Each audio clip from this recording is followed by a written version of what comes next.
Chapter 567, Glass and Crystal 1. Chapter 567, Glass and Crystal 1. Do-do-do-do-do. I feel a chill run down my spine at the overwhelming presence emanating from Glass Peacock. The prophecies of heaven immortals absolutely require stars. But for us, that is not necessarily the case. Star veins. The star veins, which had been radiating from every star in the nearby galaxy, seem to distort before directly connecting to Glass Peacock. Well, it resonates. Glass Peacocks will reverberate throughout the entire universe, as if overturning its very foundation. History revision. Li Shi guides on. Ziying. The canvas of myriad forms and connections cries out in agony. However, it does not fundamentally twist my history as it did just moments ago. At the same time, I see something like a transparent jade forming above Glass Peacock's hand. I recognize what it is. Supervisory jade. An ancient stone formed from the condensation of ancient force of the ancient force realm. When that ancient stone further condenses and compresses, it becomes supervisory jade, which then transforms into salt crystal. There is no need to waste this immortal salt crystal on the likes of you. An impromptu salt crystal will suffice. Zhu Wang. I see it. Just as the prophetic stars of heaven immortals contain scenes, the salt crystal created by Glass Peacock contains a scene within it. Fate is ultimately attraction force, so the prophecies of heaven immortals condense. But life is explosion, so our revision, it disperses. Huachik. Glass Peacock crushes the salt crystal in their hand, and the power of the explosion, along with the scene within, bursts forth, unfolding across all the star veins connected to Glass Peacock. I see the scene. The truth that Glass Peacock, having thoroughly violated Yeo Wai while returning, had actually secretly left behind a single strand of split soul now spreads. Ah no. And as that fact disperses, beyond the sealed barrier, there, I see a single strand of Glass Peacock's split soul at the entering nirvana stage flying. The very notion of being completely captured has been nullified. What you're thinking is quite obvious. Glass Peacock smirks as they look at my expression. You think that a mere entering nirvana-level fragment won't be able to capture your two comrades at the true immortal rank? Pooh, as if that could be the case. Do you really think a mere concubine of the Golden Divine and some fledgling who only just reached true immortality could resist the authority of an immortal beast? Absolutely impossible.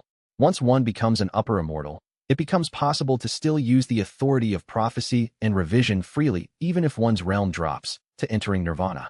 My split soul may only be at entering nirvana, but in truth, it is equal to the highest peak of true immortals. They extend a hand toward me. Your plan is over. Surrender quietly. This immortal is one who, back in my great net immortal days, captured and violated an immortal lord. Even as an upper immortal, my combat strength is no different from a great net immortal. Even if my strength is dispersed among my split souls, this immortal can devour the likes of you at any time. This is my final advice. There is no malice in this. With gentle eyes, Glass Peacock extends their hand to me. This immortal simply enjoys bedroom arts, dual cultivation, and union. That is all. This immortal will even offer you enlightenment and teachings with utmost sincerity. Of course, since you've committed the offense of disregarding this immortal's words, you will suffer through a slightly harsher method. But there will be no pain. If the endless waves of pleasure eroding your reason count as pain, then perhaps it is pain. Release the barrier and come to this immortal's embrace. After about 400,000 years, this immortal shall even send you off with a gift in good health. I remain silent. Then, after a moment of silence, I look at Glass Peacock and speak. I have people in my heart. Because of that, to not bring shame upon myself before them, I will not engage in union carelessly. I see. I did think you looked a bit young. So you're pure, huh? Perhaps my words have provoked Glass Peacock's sadistic urges, as their expression twists violently. They are undoubtedly brimming with mad excitement. Do not worry. Love is wonderful. This immortal shall be your beloved for 400,000 years. Physically, mentally, fatefully, even historically, I shall give you the greatest pleasure. So, why ye thiring? I stop listening to Glass Peacock's words. Closing my eyes, I draw forth canvas of myriad forms and connections, filling the heavens governing view. Maximum deployment. Kugugugugu. The authority of filling the heavens governing view explodes. At the same time, the layers upon layers of my failures spread upon the bearing tree heavenly domain. I extend my consciousness towards Glass Peacock's split soul, which is flying towards John Myung-hoon.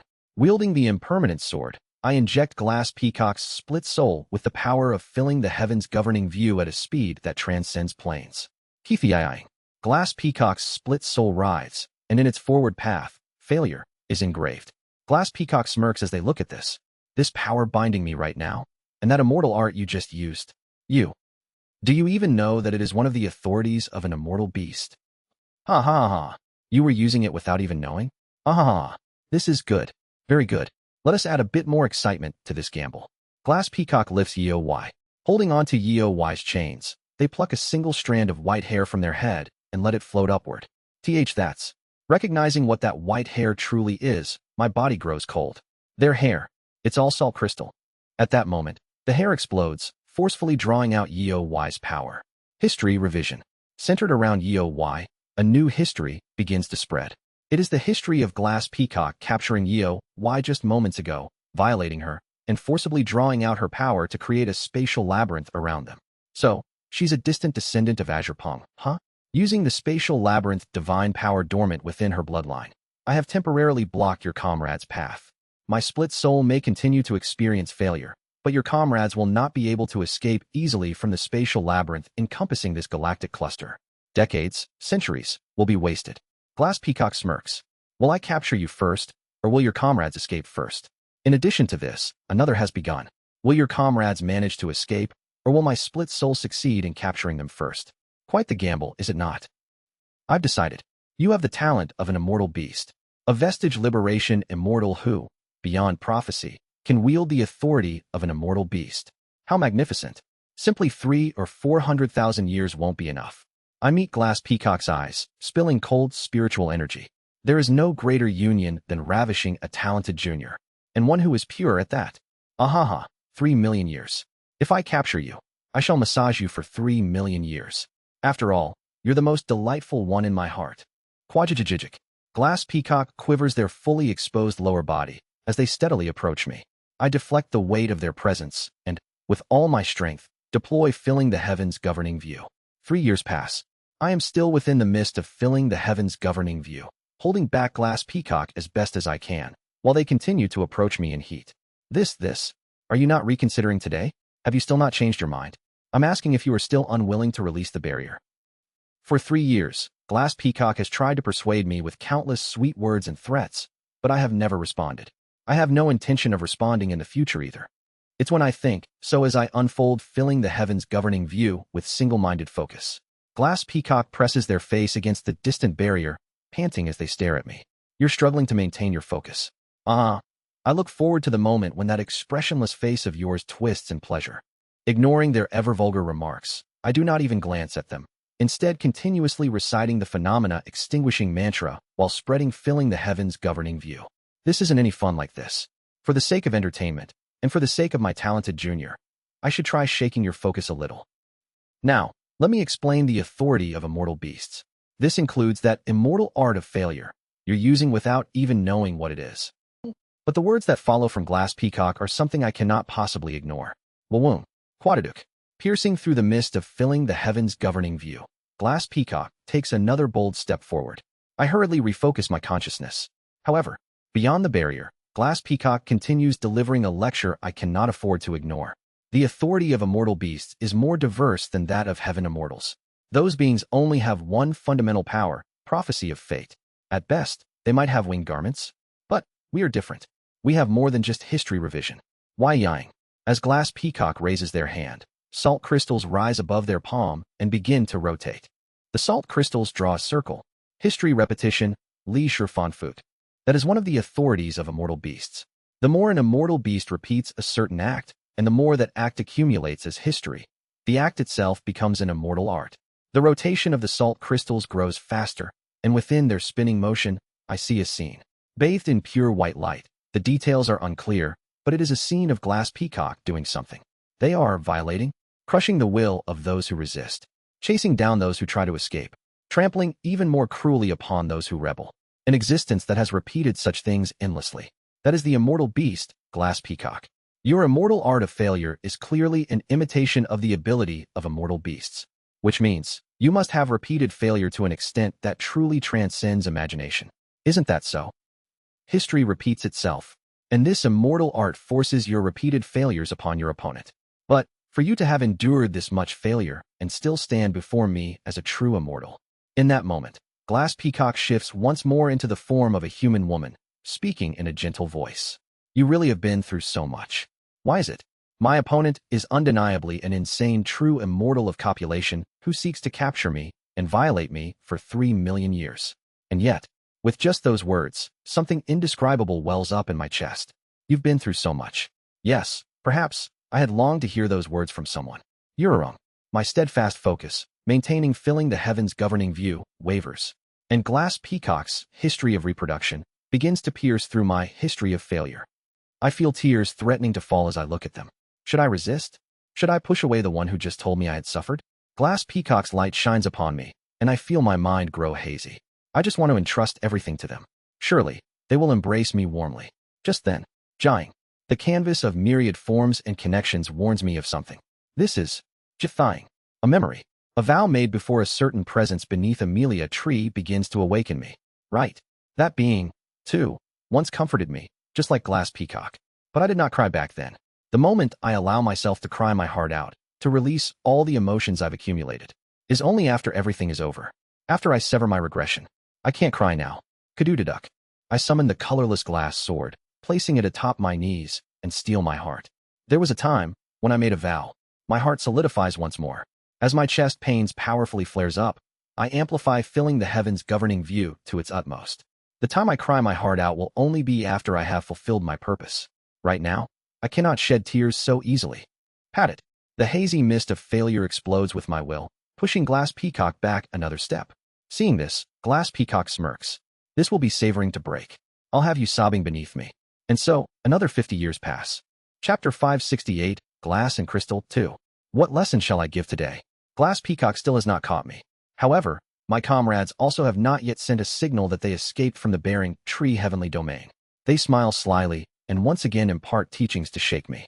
Do you want to know the difference between fate and history? Ah, I see. From the look on your face, it seems like you're curious about something else. Over the past years, Glass Peacock had read portions of my past with eyes that perceive history. Have you not seized both the plane of chi and the plane of fate? You rose to true immortality through heaven and earth dual cultivation. So why is prophecy so easily performed, while the authority over history requires the special use of immortal arts? Are you not curious about that? For decades, they read through my history little by little, discerned my doubts, and taught me in an attempt to shake filling the heavens governing view that, of course, they have not been able to read all of my history hidden behind the canvas of myriad forms and connections. But without a doubt, they have read my chi and discerned the actions I have taken. Even if they do not know the secret of my regression, they have to some extent read the fixed flow of my history caused by it. It is simple. Even if you took control of the plane of chi and advanced to true immortality through heaven and earth dual cultivation, Vestige Liberation Immortal is still Vestige Liberation Immortal. It does not clearly control fate or history. The wise true immortals all say the same thing. Under normal circumstances, a Vestige Liberation Immortal should not be capable of prophecy. They should only be able to practice cultivation using immortal arts, and only freely wield prophecy after reaching heaven upper immortal. However, strangely enough, all Vestige Liberation Immortals use prophecy. Hearing their continuing words, I flinch. Even those who rose through the plane of chi, not the plane of fate, those who were Earth Tribe cultivators during their entering nirvana stage, are still able to use prophecy. Even if they are entities who transcend planes. Isn't that strange? Therefore, the sages of the immortal realm have proposed these hypotheses. The first hypothesis, fate and history are actually one and the same. While it may seem like only fate can be prophesied, in reality, history can also be touched upon. We just do not know the method. The second hypothesis, fate is the greatest law of the heavens, and so its power surpasses all other absolute laws. That is why prophecy is possible. The third hypothesis, among the existing supreme deities, someone has obtained the authority over fate, or at the very least, the authority closest to it. This is why Vestige Liberation Immortals find it easier to use prophecy, or so they claim. HRMM, you really are quite the knowledge-hungry one. Glass Peacock pushes further into my filling the heavens governing view, brushing through its mist. Once I regain my composure, Glass Peacock's attempts at further intrusion once again end in failure. Of course, I have a different perspective. That is why I am forming a fourth hypothesis. Are you curious? If you are, then come within my arms. I shall whisper it to you within my embrace. Hee, such a feisty one. I will embrace you, no matter what. Glass Peacock licks their lips before continuing their explanation. All three hypotheses have flaws. The first hypothesis, fate and history are one. That doesn't hold up. Heaven immortals and immortal beasts, Radiance Hall and the underworld. The mere fact that these irreconcilable opposites exist disproves it. Fate is convergence, while history is diffusion. The two can never be the same. They are fundamentally opposing forces. Slowly, they reveal shocking truths as they come closer to me. The second hypothesis, fate is the greatest? That's impossible. If that were the case, Radiance Hall would have long since crushed the underworld. In the underworld, the number of heaven immortals who cultivate prophecy is so small they can be counted within 10 fingers. And the heavenly venerables. Even though the heavenly venerables, as heaven immortals, rose to their positions to pursue the power of history, they still devote themselves to cultivating in the authority of historical observation. The only one who rose to heavenly venerable purely from the earth tribe, or as an earth immortal, is the underworld.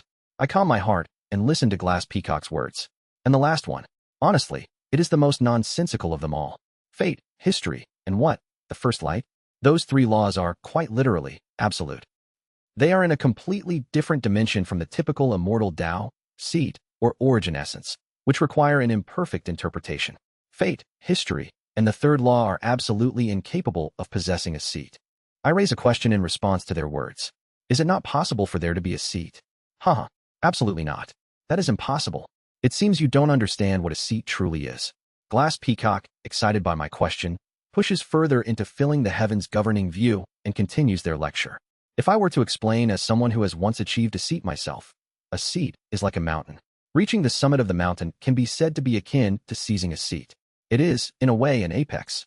Listening to Glass Peacock's explanation of seats and the immortal Tao, I steadily accumulate wisdom. And so, 300 years pass once more. The immortal Tao is like the path up a mountain. The immortal Tao that descends from a seat holds countless paths, and how one reaches the peak of the mountain is what it means to interpret the seat.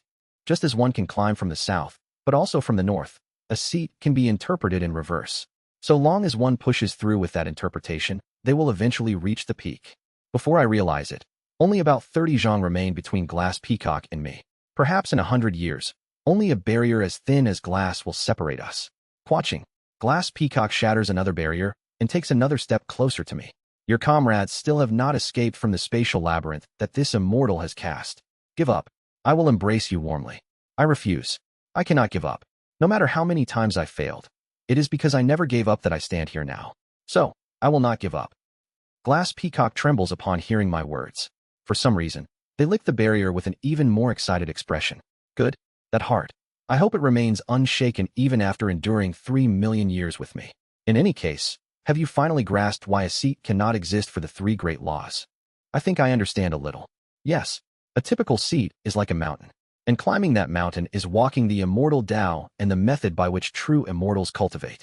However, if a seed is a mountain, then fate, history, and the third law are akin to nature itself.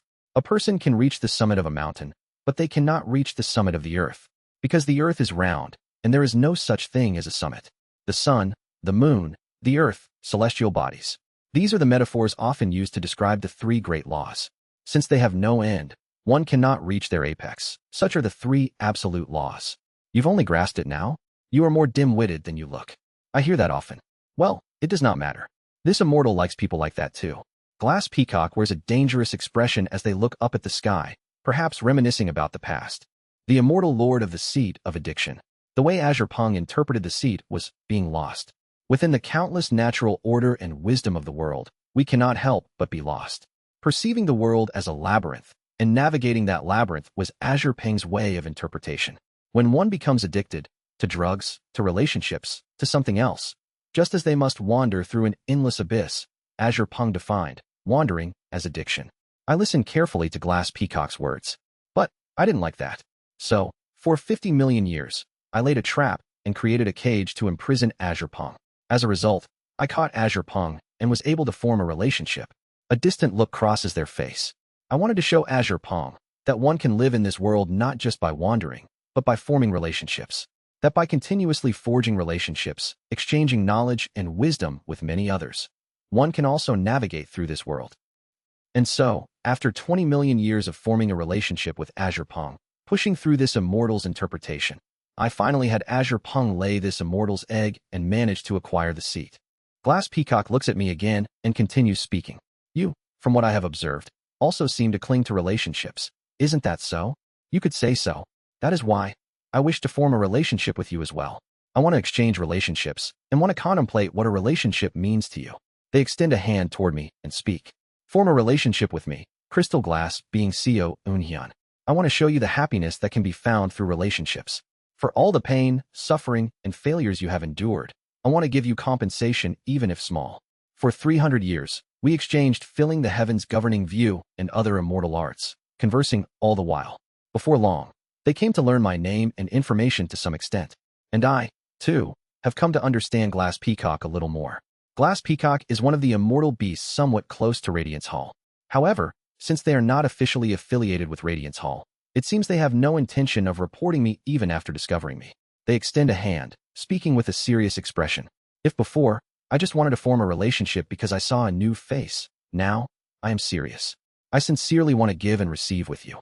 If that is the case, would it not be fine to exchange through words? There are things one cannot understand unless flesh meets flesh, unless dimension intertwines with dimension. You know this, do you not? If you have grasped not only chi and fate, but the plane of soul as well. There are indeed things one cannot know without crossing blades, without matching breaths. One way to understand another is through the clash of martial arts. That is why the Heart Tribe duels their opponents in order to understand them even at the cost of their lives. In that sense, though Glass Peacock does not belong to the Heart Tribe, they display aspects of one. With this level of dedication, perhaps it would be fine to form a relationship with them. I might even be able to properly explain the matter regarding the Sword Spear Heavenly Lord, move to a safer location, and then engage with them. However, I have lived while going through countless failures. Yet, even as I experienced failure, there is something I never let go of. And that is, that in this world, there are many things that cannot be undone. Time will never turn back. Wu-wong. A clear light bursts forth from my body. The attraction force of the phenomena extinguishing mantra intensifies, and something resembling salt begins to accumulate around me. It is salt crystal. That is why I cannot engage with you without deep resolve. I do not want to form a relationship for mere pleasure, because I do not want to regret it.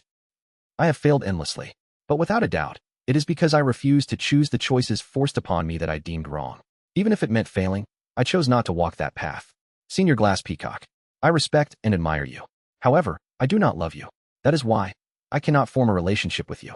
My apologies. At my words, Glass Peacock's face shifts strangely. I feel an eerie sensation creeping in. Chi-yi. Glass Peacock's form changes once more. It is that of a white-haired woman. What an insolent brat, spouting such irritating words. And yet, amusingly enough, you brush against the enlightenment of history. Kuguguguk. Glass Peacock glares at me with a woman's face, generating salt crystal around them. Until now, I refrained because I did not want to form a relationship with your body injured. But I have changed my mind. Even if I have to hurt you, I will seize and copulate with you. Karuru. I've taught you many things so far. From now on, I will teach you properly, so learn well. Keying. Glass Peacock begins revising history in earnest. And so, time flows once more like a rushing stream. Chithie. Once again, Glass Peacock bombards the barrier today. How many years has it been now? Why is there still no news from John Myung-hoon? Could it be that he was already captured by Glass Peacock, left without even the chance to send a signal, and is now being relentlessly violated? I shake my head, dispelling the ominous thoughts. He wouldn't go down so easily. He's grown. Right now, all I need to do is withstand Glass Peacock's assault. For the past several hundred years, I have received countless teachings from Glass Peacock firsthand. What lesson shall I give you today? Kugugugum. Glass Peacock shifts into their immortal beast true form, sweeping their massive wings and breaking apart the barrier. It seems you've finally started to realize, judging by the accumulation of salt crystal. Before I know it, the salt crystals originating from the canvas of myriad forms and connections have grown in number around me. That's right. As I resist Glass Peacock's history revision, my talents and traits as an immortal beast are awakening even more powerfully. Now try resisting me. Qua. As Glass Peacock beats their wings, countless salt crystals explode, spreading history across the star veins. Within that history is a scene where I have long since suffered a mental defeat at the hands of Glass Peacock. I will not give up, but I enshroud myself further in the mist of the canvas of myriad forms and connections, rejecting the truth Glass Peacock attempts to impose. I have not been defeated. That is a false history. Quaching. The false history before me shatters at my declaration, crumbling away. Yet, Glass Peacock flaps their wings and questions me. Is that truly so? Are there no hidden emotions that you yourself are unaware of within you? Can you truly make that claim with certainty? Yes. I declare with a hardened expression. I have spent my entire life in repentant enlightenment. Keying. Through my resistance against Glass Peacock, I have learned much. I have come to understand how to oppose history with fate, and at the same time, I have fused my own immortal Tao, the immortal Tao of repentant enlightenment, into both history and fate, allowing me to fight back. A vision of a salt mountain accumulating within me appears before my eyes. With my repentant enlightenment, Karurum, it accumulates.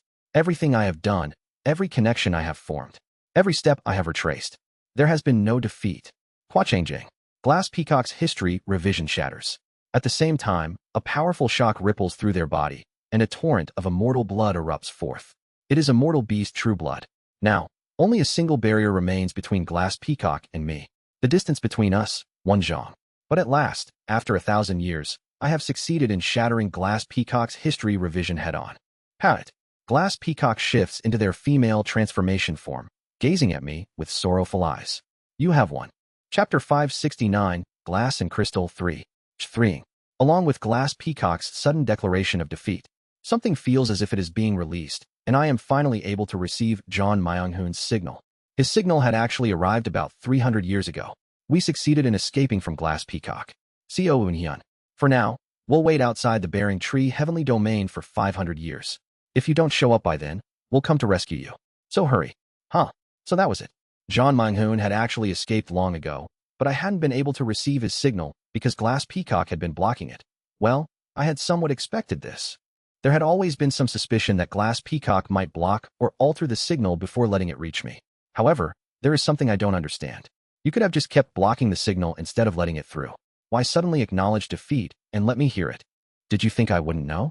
This immortal has lived as an immortal beast for 1.4 billion years. With the experience honed through countless battles, I could tell. The fact that you remain this calm even after this immortal has come this far means you must have a technique that allows you to escape right in front of me. And one you have absolute confidence in at that. Isn't that right? As expected of Glass Peacock, I've been hiding Heavenly Escape. Record of Transcending Cultivation and Exhausting Martial Arts Transcendent Technique, Heavenly Escape. A technique that allows one to momentarily hide within the domain of purity and vanish from this world entirely. Of course, since it requires reaching the domain of purity, it's a technique that risks one's life. But I am more than confident that I can use Heavenly Escape and survive.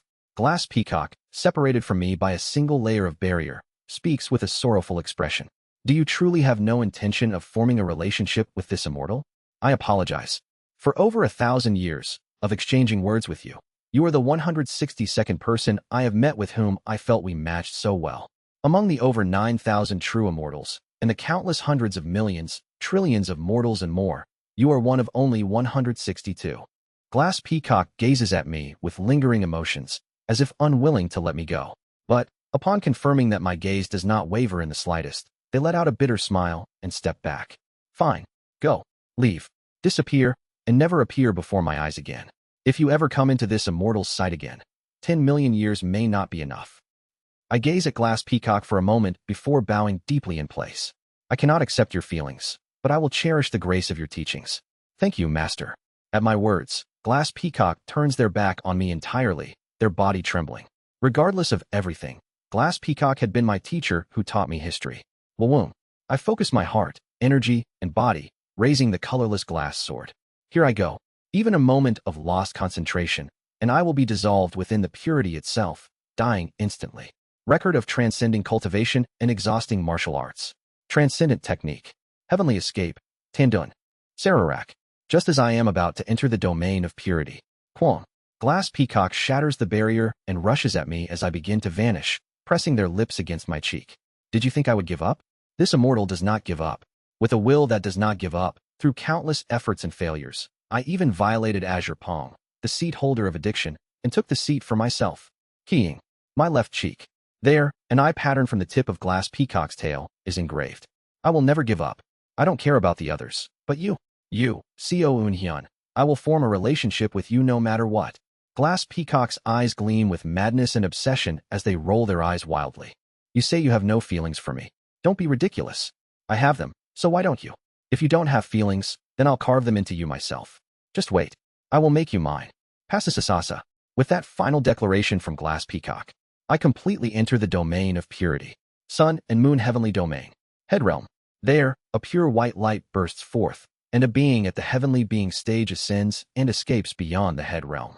Wrapped entirely in bandages, clad in a silver robe, and wearing a silver-white mask, this being is the one Co Un-hyun once called Jiang-I, the one who governs Jiang, Gung, among the 10 heavenly stems. The god of war and steel, sword spear heavenly lord. Wu-wung. The sword spear heavenly lord does not ascend to the bright cold realm, but instead begins to transform within the interdimensional void. Kadudaduk. Light seeps through the gaps between the bandages covering the sword spear heavenly lord's body. And then, flash. The sword spear heavenly lord's body expands, growing to a size comparable to 5 middle realm areas. They have transformed into such a size that they rival a middle realm alone. Now a giant god of light wearing a silver-white mask, they gaze into the distant cosmos. Are you there, Raindew? Wawung. In response to the sword spear heavenly lord's words, someone emerges from the darkness of the interdimensional void. It is another giant god, equal in size to the sword spear heavenly lord. This one is a being of light wearing a black-blue mask. Radiance 8 Immortals, the 8th seat. Rain-dew heavenly lord. I have been waiting, sword spear. What happened? You were supposed to emerge within 10 days at most, yet it took you 1,000 years. Myong Woon toyed with me. Then it couldn't be helped. Did you acquire the information? I did. The enders of this generation all succeeded in ascension. Horrifying. Just what kind of great chaos is approaching? Have you determined their location? I have. These are the heavenly domains where the enders currently reside. Wu-wung. A sphere of light rises from the sword spear heavenly lord's palm and drifts towards the rain-dew heavenly lord. Received. Then we will dispatch the great immortals of Radiance Hall in each heavenly domain to eliminate them. Regarding one, I will eliminate them with my own hands. Is that necessary? Even if they are enders, right now they are nothing but bugs below upper immortals at best. There is no need for you to act. One of them saw my face. To that ender, I have developed feelings.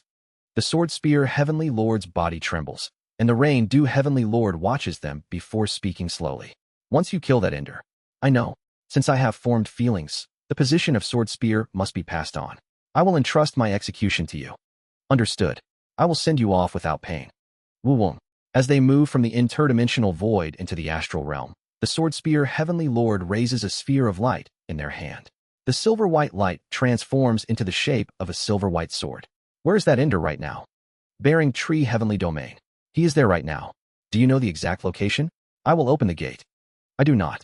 Aside from knowing he is in the bearing tree heavenly domain, it seems the naming supreme deity interfered with his immortal title. I see, high in rank. They, too, should be discussed for imprisonment. If we cannot pinpoint the exact location, what do you intend to do? I will take a slightly more forceful approach. Wu-wung. The sword spear heavenly lord arrives in the astral realm and presses both hands together in a prayer gesture. At that same time, an illusion of the seat of light shimmering faintly appears behind the sword spear heavenly lord. Pat it. Behind the sword spear heavenly lord's head, the form of a silver-white snake biting its tail rises like a halo, amplifying their power. Upon witnessing this, the rain-dew heavenly lord flinches and sends their will somewhere. It is as if they are transmitting a message to various true immortals affiliated with Radiance Hall, warning them to prepare for the sword spear heavenly lord's power. Open the gate, rain-dew. As the rain-dew heavenly lord forms a hand seal, the void sinks deeply like a well before forming a gateway leading to the bearing tree heavenly domain. From behind the sword spear heavenly lord's mask, a murderous gleam radiates. I will end everything. The first heavenly escape was used when I underwent true immortal advancement. Entering the domain of purity and accepting life and death took 3,000 years. During that time, I could not even properly keep my mind clear. But the second heavenly escape is different. Is it because I have already accepted life and death as a true immortal? Or is it because I have grown accustomed to the power of heavenly escape? I naturally blend into the domain of purity, moving while reflecting on the immortal Tao of repentant enlightenment. How long have I been shifting my will within this domain of purity? Just when I begin to feel that I can no longer endure, I finally emerge from the depths of its domain. Puak. Hiyak. Heek. I gasp for breath and scan my surroundings.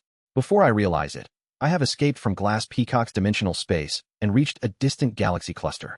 Dangerous. Had I stayed even a little longer in the domain of purity, the balance of life and death within my body would have collapsed, killing me instantly and forcing my regression. Now, all that remains is escaping to the heavenly domain where John Myung-hoon fled.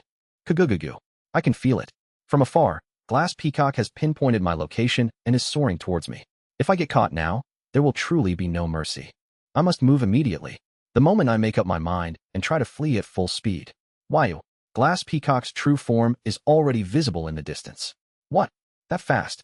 The speed is so overwhelming that I am left dumbfounded. I grit my teeth and throw myself to the impermanence sword. Payarat.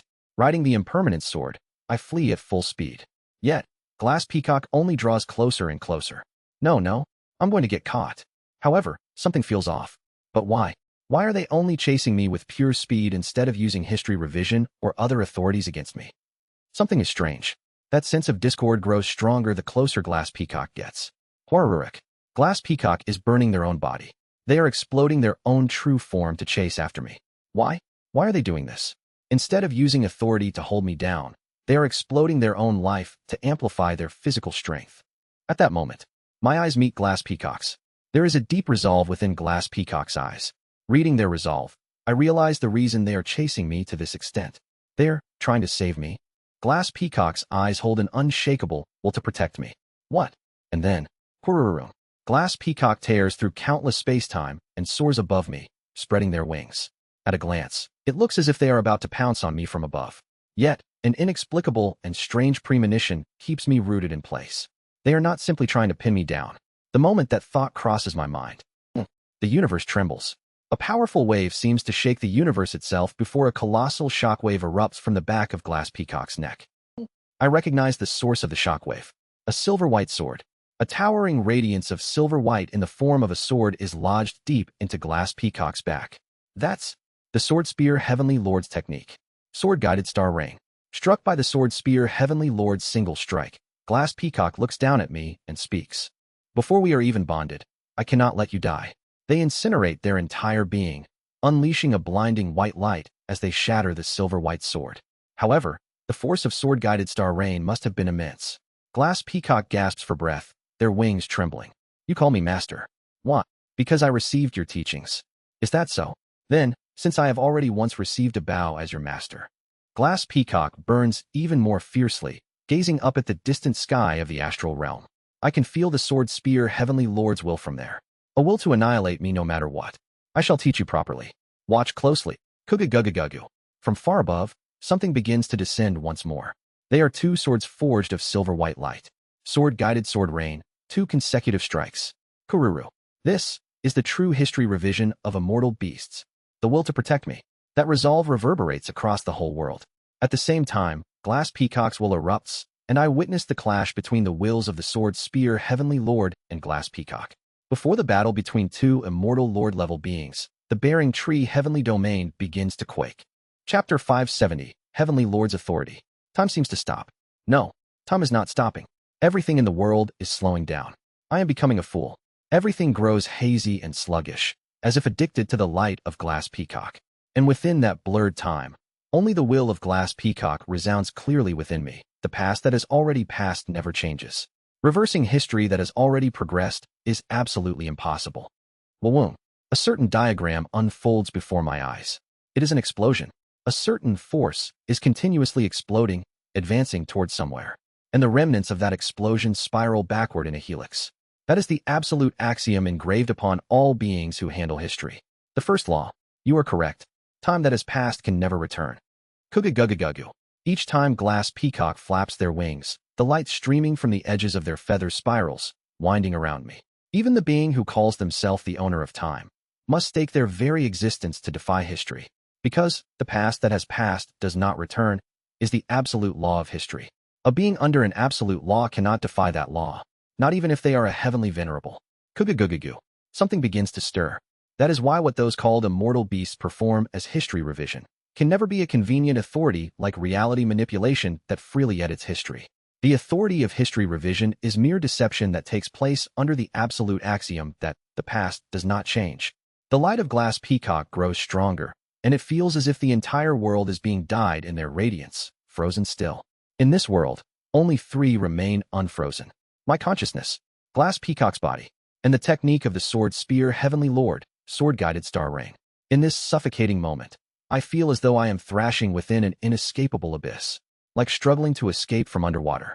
Within that sensation, I come to understand a fragment of the immortal Tao of addiction. Why is it that Glass Peacock's authority, which turns opponents into fools, and Azure Ping's Space Labyrinth divine power both walk the immortal Tao under the same seat? How can a space labyrinth and turning an opponent into a fool be classified under the same system? Wandering. A thought suddenly crosses my mind. Glass Peacock, too, is a being that wanders. Perhaps the light of Glass Peacock does not turn others into fools. Perhaps it merely draws out the foolishness that was already within them. If Azure Ping is a being that wanders within an endless labyrinth, then might Glass Peacock be a being that wanders among fools? That thought arises in me. The past ultimately does not change. The only thing that changes is the perspective of those who look upon the past. Our revision is merely an extension of such perspectives. Finally, Glass Peacock and the two silver-white swords align on the same level. Glass Peacock spreads their tail feathers and begins to rotate. Their figure resembles the sun itself. Though the past does not change, the past remembered by an individual can change as much as one desires. Just as one person may remember a ruler as a wise king, while another sees them as the worst of tyrants. Just as one woman may cherish the time spent with her beloved as the most affectionate moments, yet by the other as a tedious extension of work. The truth of what happened in the past is absolute, but its interpretation belongs solely to the individuals. In an instant, Glass Peacock's rotating tail feathers explode. Within that explosion, I witness a certain scene. Quorum. That scene is a kind of story. Within the tail of the Sword Spear Heavenly Lord's technique, Sword-Guided Star Rain, Glass Peacock has now added this background setting. The tail of the Sword-Guided Star Rain now contains a new premise of, from the moment it enters Glass Peacock's sight, the foolish aspect within it increases to an extreme degree. Geum. And the moment that tail is added, Sword-Guided Star Rain, struck by Glass Peacock's tail feathers, is foolishly and helplessly sent flying. Pasisasasa. The sword of Sword-Guided Star Rain turns into silver-white light, crumbling away without having any effect. I widen my eyes at Glass Peacock's power, which has now neutralized not one but two strikes of Sword-Guided Star Rain, an attack that, in a single blow, could suffocate Blood-Een and collapse a corner of the universe. Interesting. I don't want to hurt them. Such a sentiment coexists within the sword. Normally, deflecting this technique would have been impossible, but because such a foundation existed, I was able to amplify the contradiction and nullify the attack.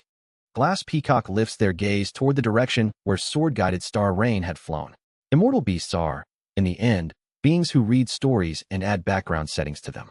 That is why it is called history revision, Gutsan, not history rewriting, Gabang. Even if one reads history through the eyes of the Earth tribe, the history they perceive is inevitably narrow and limited. Within that limited perspective, they impose their own thoughts, force them upon history, and create connections between historical events.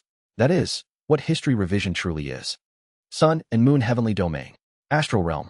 There, the Sword Spear Heavenly Lord stands atop an entire galaxy, their eyes gleaming coldly. Beyond their mask, a murderous glint surges. A mere beast dares to block the path of Radiance Hall. Has Radiance Hall ruled Mount Sumeru too leniently since the era of vast cold? Wait, Sword Spear. I cannot allow this insult. Do not forgive me, Raindew. Since I am fated to die, I shall leave behind a precedent ensuring that no one dares question the workings of Radiance Hall. At the dreadful aura emanating from the Sword Spear Heavenly Lord, the Raindew Heavenly Lord flinches and hastily sends their intent somewhere. Wawoom. All true immortals under Radiance Hall, hear me. Especially those within the Bearing Tree Heavenly Domain, listen carefully. Immediately withdraw from the Bearing Tree Heavenly Domain, taking all devotees, immortal treasures, and supported sacred masters with you. I repeat, those inside the Bearing Tree Heavenly Domain. Keying. As the Raindew Heavenly Lord repeats the warning, the form of a silver-white snake biting its tail, behind the Sword Spear Heavenly Lord grows even more distinct. It is as if the entire world is being dyed silver-white. Furthermore, this is a message to all true immortals near the Bearing Tree Heavenly Domain. Enter the nearest Heavenly Domain and take shelter. Evacuate from the surroundings of the Bearing Tree Heavenly Domain at once. Right now, with tense eyes, the Raindew Heavenly Lord stares at the Sword Spear Heavenly Lord and delivers the final warning to all of Radiance Hall. The Sword Spear Heavenly Lord is about to unleash their power. At those last words, every true immortal within and around the Bearing Tree Heavenly Domain begins moving frantically. Quote, after Glass Peacock fended off the two Sword-Guided Star Rains through history revision, I let out a small breath of relief and glance up at the sky. But it's at that moment. Something else is flying in from above. It is 3 more Sword-Guided Star Rains. Each one is a single strike capable of slaying a great net immortal, and now there are 3. Seeing this, Glass Peacock spreads their wings and takes flight once more as if exhausted. All the way here, I can feel waves of fury. Has the sword spear Heavenly Lord grown enraged? Ahaha. I'm sorry, Xiao Unhyun. I'm sorry. For some reason, Glass Peacock is in despair. They take flight, shedding tears for me, all the while burning themselves ever brighter. However, I am struck with overwhelming shock as I witness that appearance. They are riding it. Glass Peacock is not merely soaring into the void. They are carrying themselves upon some kind of current. And, receiving the force of that current, they begin to fly with a different speed that no one can comprehend. Seeing that speed, my eyes widen. I have seen that speed before. It was from Kim Young-hoon. His saber was so fast that, in an instant, even if only for the briefest moment, I had seen him go into the past. Just like Kim Young-hoon. No, the order is wrong. Rather, it would be more accurate to say that back then, Kim Young-hoon had approached the authority of an immortal beast with his martial arts alone. And as I witnessed this, I realized that, without even being aware of it, I am following Glass Peacock's speed. It is rotating. Before my eyes, the three great ultimates rotate, refining my mind. Just as I had once refined my mind briefly to the true immortal realm by endlessly drawing circles with Sumru's sword dance. This time, the three great ultimates are refining my mind, following Glass Peacock into the past. Glass Peacock glances back at me. Seeing me keeping up with their speed, their eyes widen slightly in surprise, but they soon smile. That smile, for some reason, looks sorrowful. But they no longer look at me and instead gaze upward. It is the direction where the sword spear Heavenly Lord's sword-guided star rain had flown from. And within that direction lies the branch of history that led the sword-guided star rain to reach this place. Glass Peacock flies towards that branch of history of the sword-guided star rain and collides with it. Then, they explode. There is no sound, only an explosion. Inside, a scene appears. The branch of history is interpreted in a slightly twisted direction. Glass Peacock moves once more within the explosion. They search for an even earlier point in history. They resist an even earlier branch. Then, they explode. In the brief moment when the sword spear Heavenly Lord launched sword-guided star rain. Within that fleeting instant, they find the turning point of history. Then, they explode. Within the explosion, they interpret history through their own perspective. They search for history. They resist it. They explode. They search for history again. Countless times, Glass Peacock explodes their own body, resisting history. Yet, in the end, they cannot rewrite history itself. However, by applying subtle interpretations to the great river known as history, those faint currents merge and merge again, until at last, they become a massive wave that twists the flow of history. The interpretation of history that Glass Peacock accumulated and accumulated again has, kugugugugu, at some point, reached reality and is reflected according to the interpretation. Pastasasa. The three sword-guided star rains, which had fallen to just above my head, crumbled just like that right before they can strike me. Why we I? Master. I fly towards Glass Peacock, who has become battered and broken after blocking 3 strikes of the sword spear Heavenly Lord's sword-guided star rain. Glass Peacock transforms into the form of a frail woman and falls into my embrace. Master, are you all right? Master, Hugh. At last, I find myself in your arms. Even in such a moment, they tightly embrace me as they speak. At last, I get to hug you. Why say such things, Master? Sorry. No, Master, you saved me. You are going to die. Glass Peacock is crying. Holding me, clinging to me, they tremble uncontrollably. Perhaps, I only provoke their wrath. Regardless of the process, this is the result. The sword spear Heavenly Lord is about to sincerely take action. This is the end for us. Even my main body will likely be captured by Radiance Hall and annihilated, sent into reincarnation. I'm sorry. I am sorry. I am sorry. For failing to protect you. I am sorry. She bursts into tears, gripping my back and burying her face in my chest. Kugugugugu. I lift my gaze toward the distant starry sky. From there, another silver-white sword streaks toward us. It even seems larger than the last. That makes 7. I hold Glass Peacock a little tighter, then gently set her down and rise, facing the sword-guided star rain. A technique capable of cleaving a great net immortal in half in a single strike. Under normal circumstances, I would never even dare to counter it. But after witnessing Glass Peacock's move just now, I understand. I can do it. I too can do it. I will return, Master. Glass Peacock is dying. Of course, even if this world's Glass Peacock perishes, her true body still survives in another heavenly domain. But she said that even her true body will be captured by Radiance Hall and destroyed. In that case, this might be the last image I can show to Glass Peacock in this life. Let's show her the best version of myself, so that I am not ashamed in front of the one who is my master. Don't. No. You cannot face it. Come back. Foolish. You must not stand against the light. The light is absolute. In front of one who has become my master, I can never show a shameful side. I go. I kick off into the void, drawing the impermanent sword, and fly towards the sword-guided star rain. Come, Jianga. Thump. Thump. I feel as if my heart is pounding. In an instant, the dreadful chest pain sweeps over me again. The pain spreads throughout my entire body, filling me with agony. But this time, it is even more excruciating. Yet within the pain, I smile. For I have found the clue to this suffering. For a mere being's will to defy the storm known as the world, to twist fate and history. Is that not, in itself, a contradiction and an impossibility? That is why I suffer. Glass Peacock spoke in passing about what the way of salt is. If ordinary true immortals use limited blessings or ancient force to rewrite the world, then I am trying to break the world with nothing but my own willpower. A single being attempting to overpower the whole. Naturally, I am crushed under the weight of the whole, writhing in agony. That is the true nature of the pain I have endured all this time. The moment I realize this, I feel the rotation of the three great ultimates before me reaching its peak. Pat it. Such a thought has crossed my mind before.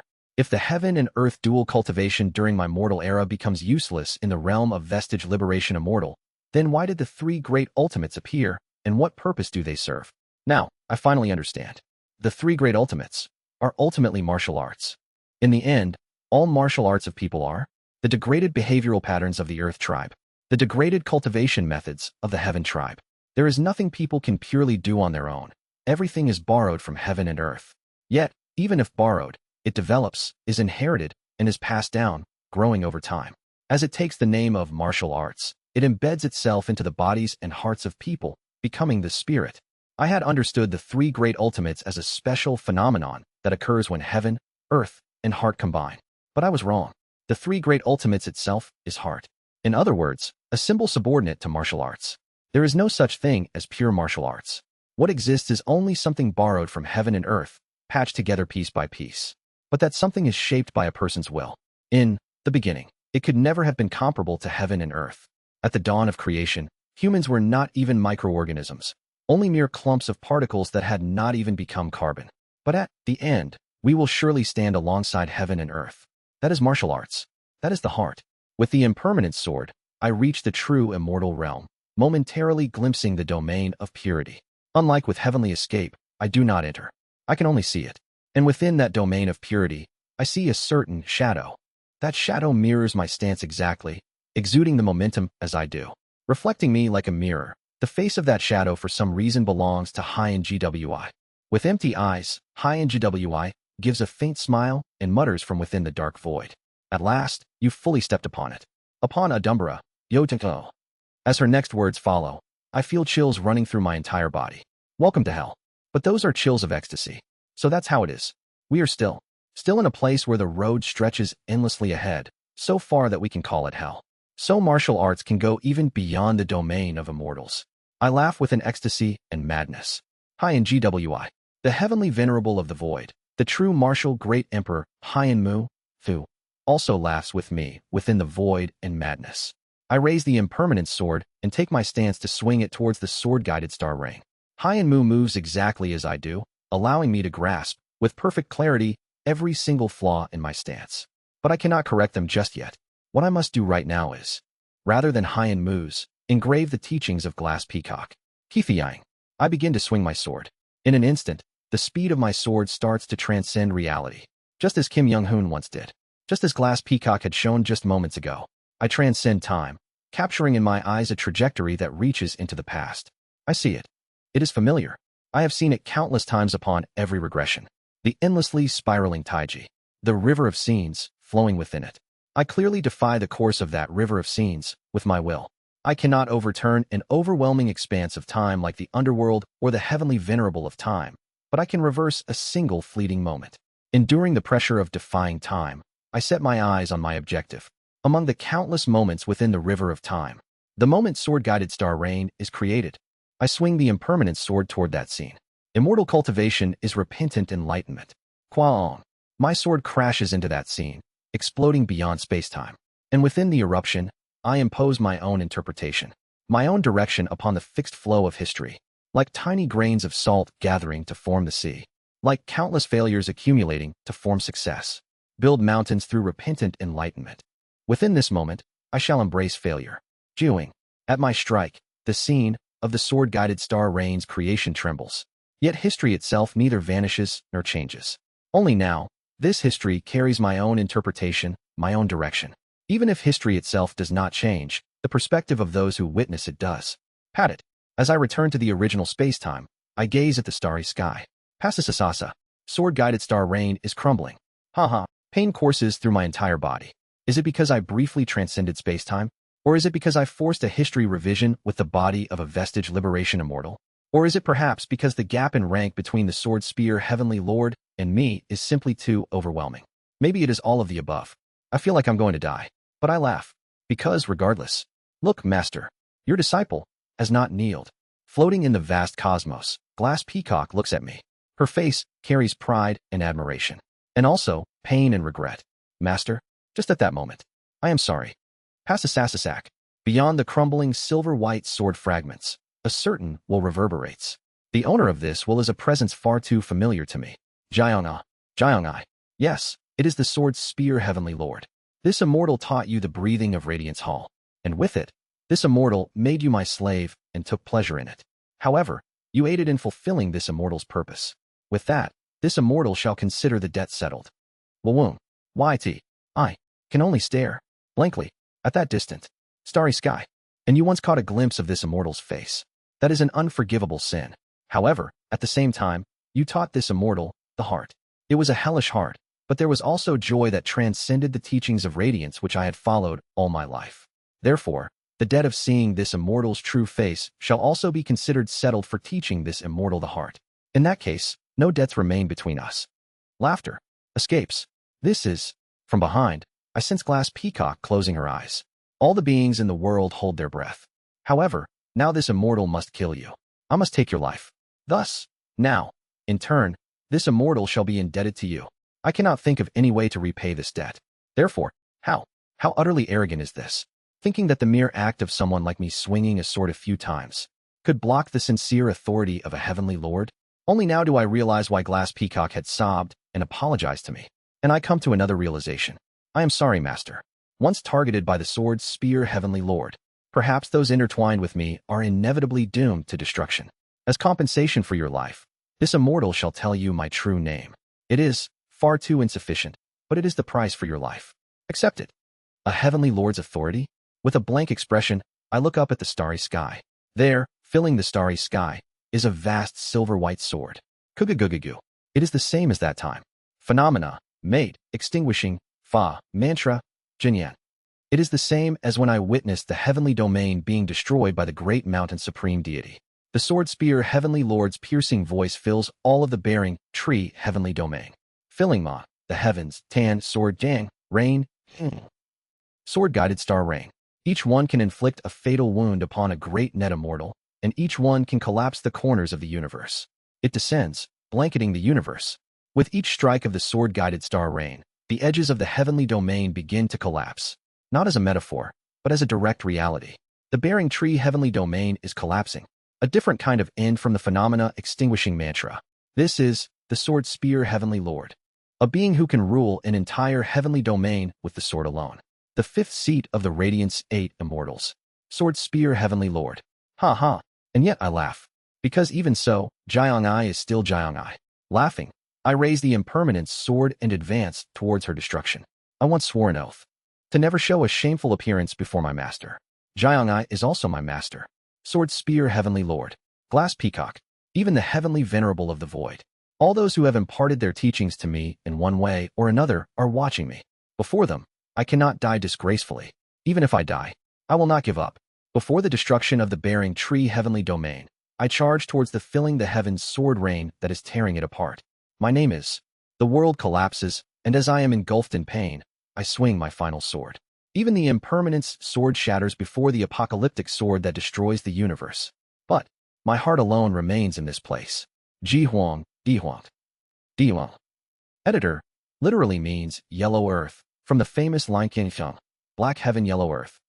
I send my heart sword embedded with my heart towards the sword spear, heavenly lord, as my final act before closing my eyes. Yang Ji Huang, Yang Di Huang. That was my name in my mortal days. That is my 1002nd return. Sun and Moon Heavenly Domain. There, struck by Seo Eunhyun's heart sword and facing his heart, the sword spear Heavenly Lord trembles, sobbing uncontrollably. I am sorry. I am sorry. If there is a next life. Having destroyed the bearing tree Heavenly Domain along with Seo Eunhyun, the sword spear Heavenly Lord kneels upon the galaxy in a posture unbecoming of a Heavenly Lord, clutching their mask. I beg, to the Heavenly Venerable of the underworld. I beg thee, let me be born, to be by his side once more.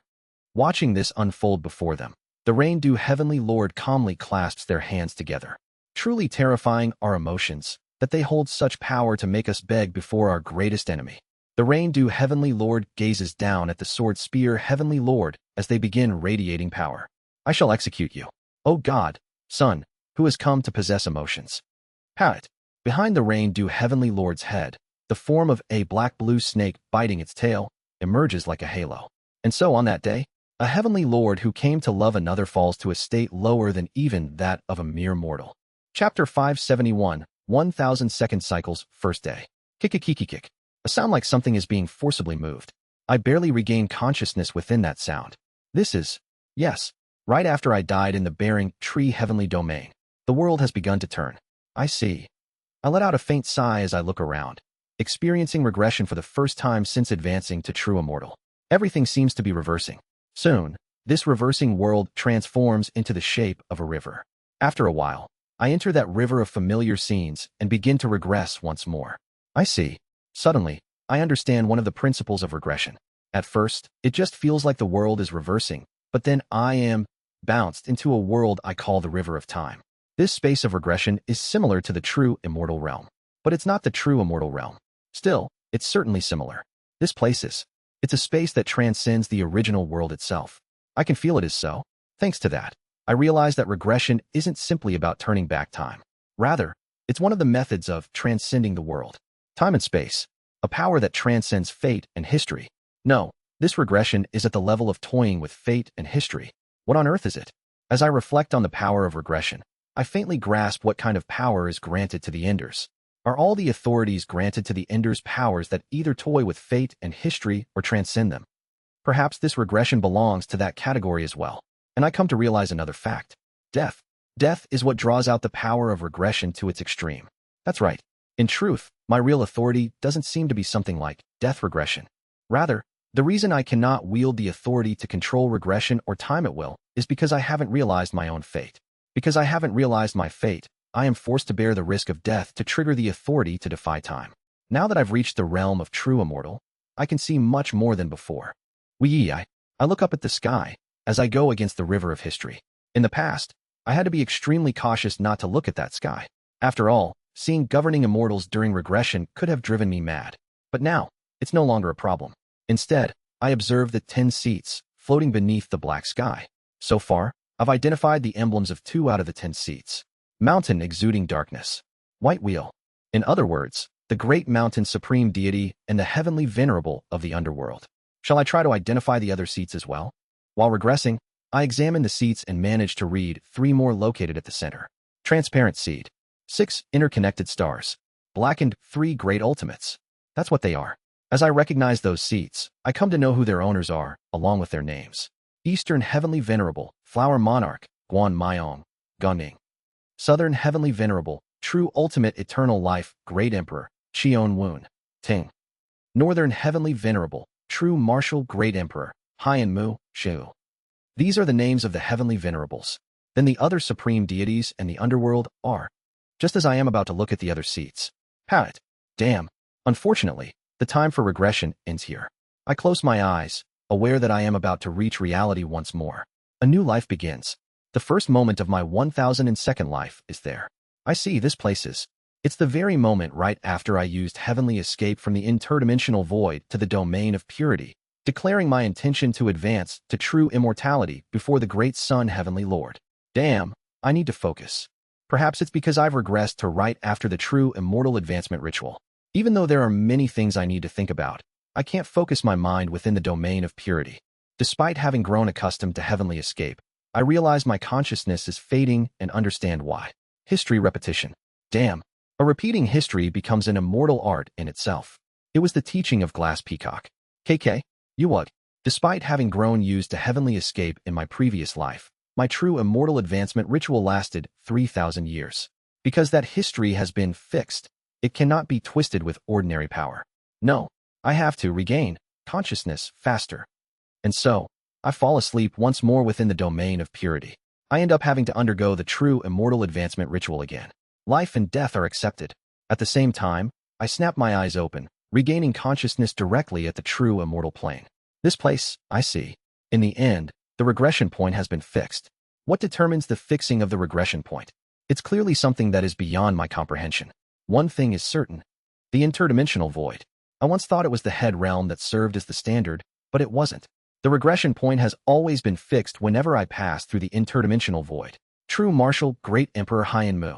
Recalling her hollow laughter, I can't shake the thought that the heavenly venerable of void is somehow connected to regression. Sooner or later, I'll inevitably have to clash with her. Now then, should I wait for Great Mountain Supreme Deity's true immortal advancement ritual? Just as I prepare to receive the gaze of the Great Mountain Supreme Deity, something feels off. I look up at the distant sky of the true immortal realm. The 10 seats located there. None of them pay attention to me. No, that's not true. I can feel that each of them is giving me a bit of attention. They are curious. But that's all. What is this? The Great Mountain Supreme Deity does not impose tribulation upon me, nor does the naming Supreme Deity appear for some reason. Something is strange. While feeling this strange sense of déjà vu, I realize that my true immortal advancement has somehow been completely completed. What is this? I see. The body from my past life. The body that had been entirely destroyed by the sword spear Heavenly Lord in my past life has followed me through regression. And the potential of that body has now merged with my current body in this life.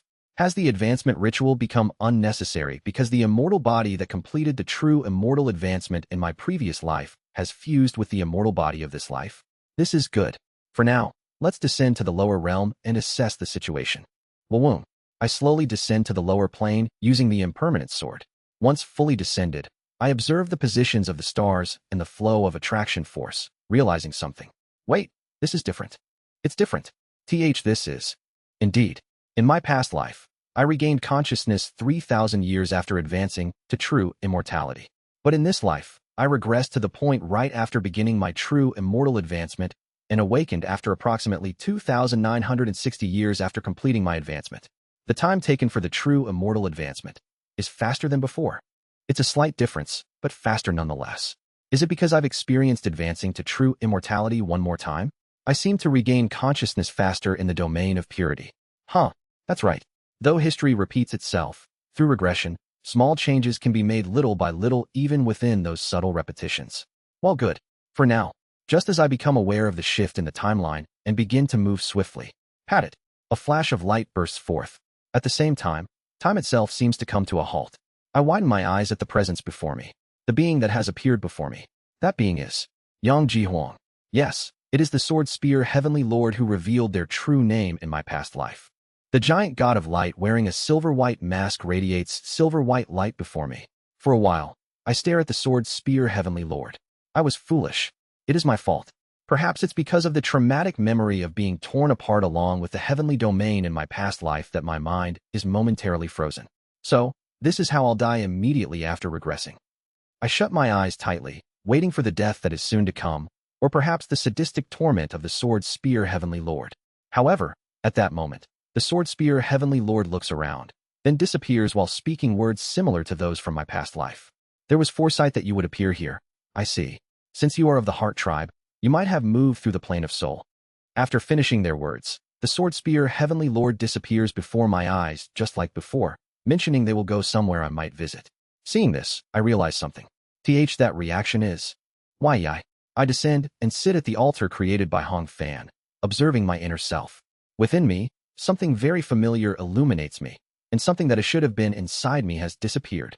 A part of my soul is missing, and in its place is an immortal title. Immortal title, Crystal Glass.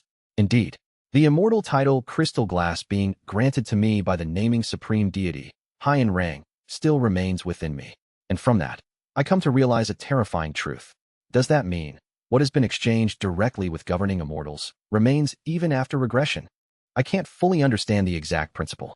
Considering that memories aren't directly passed to the governing immortals, and only one of them can follow regression, it might just be speculation.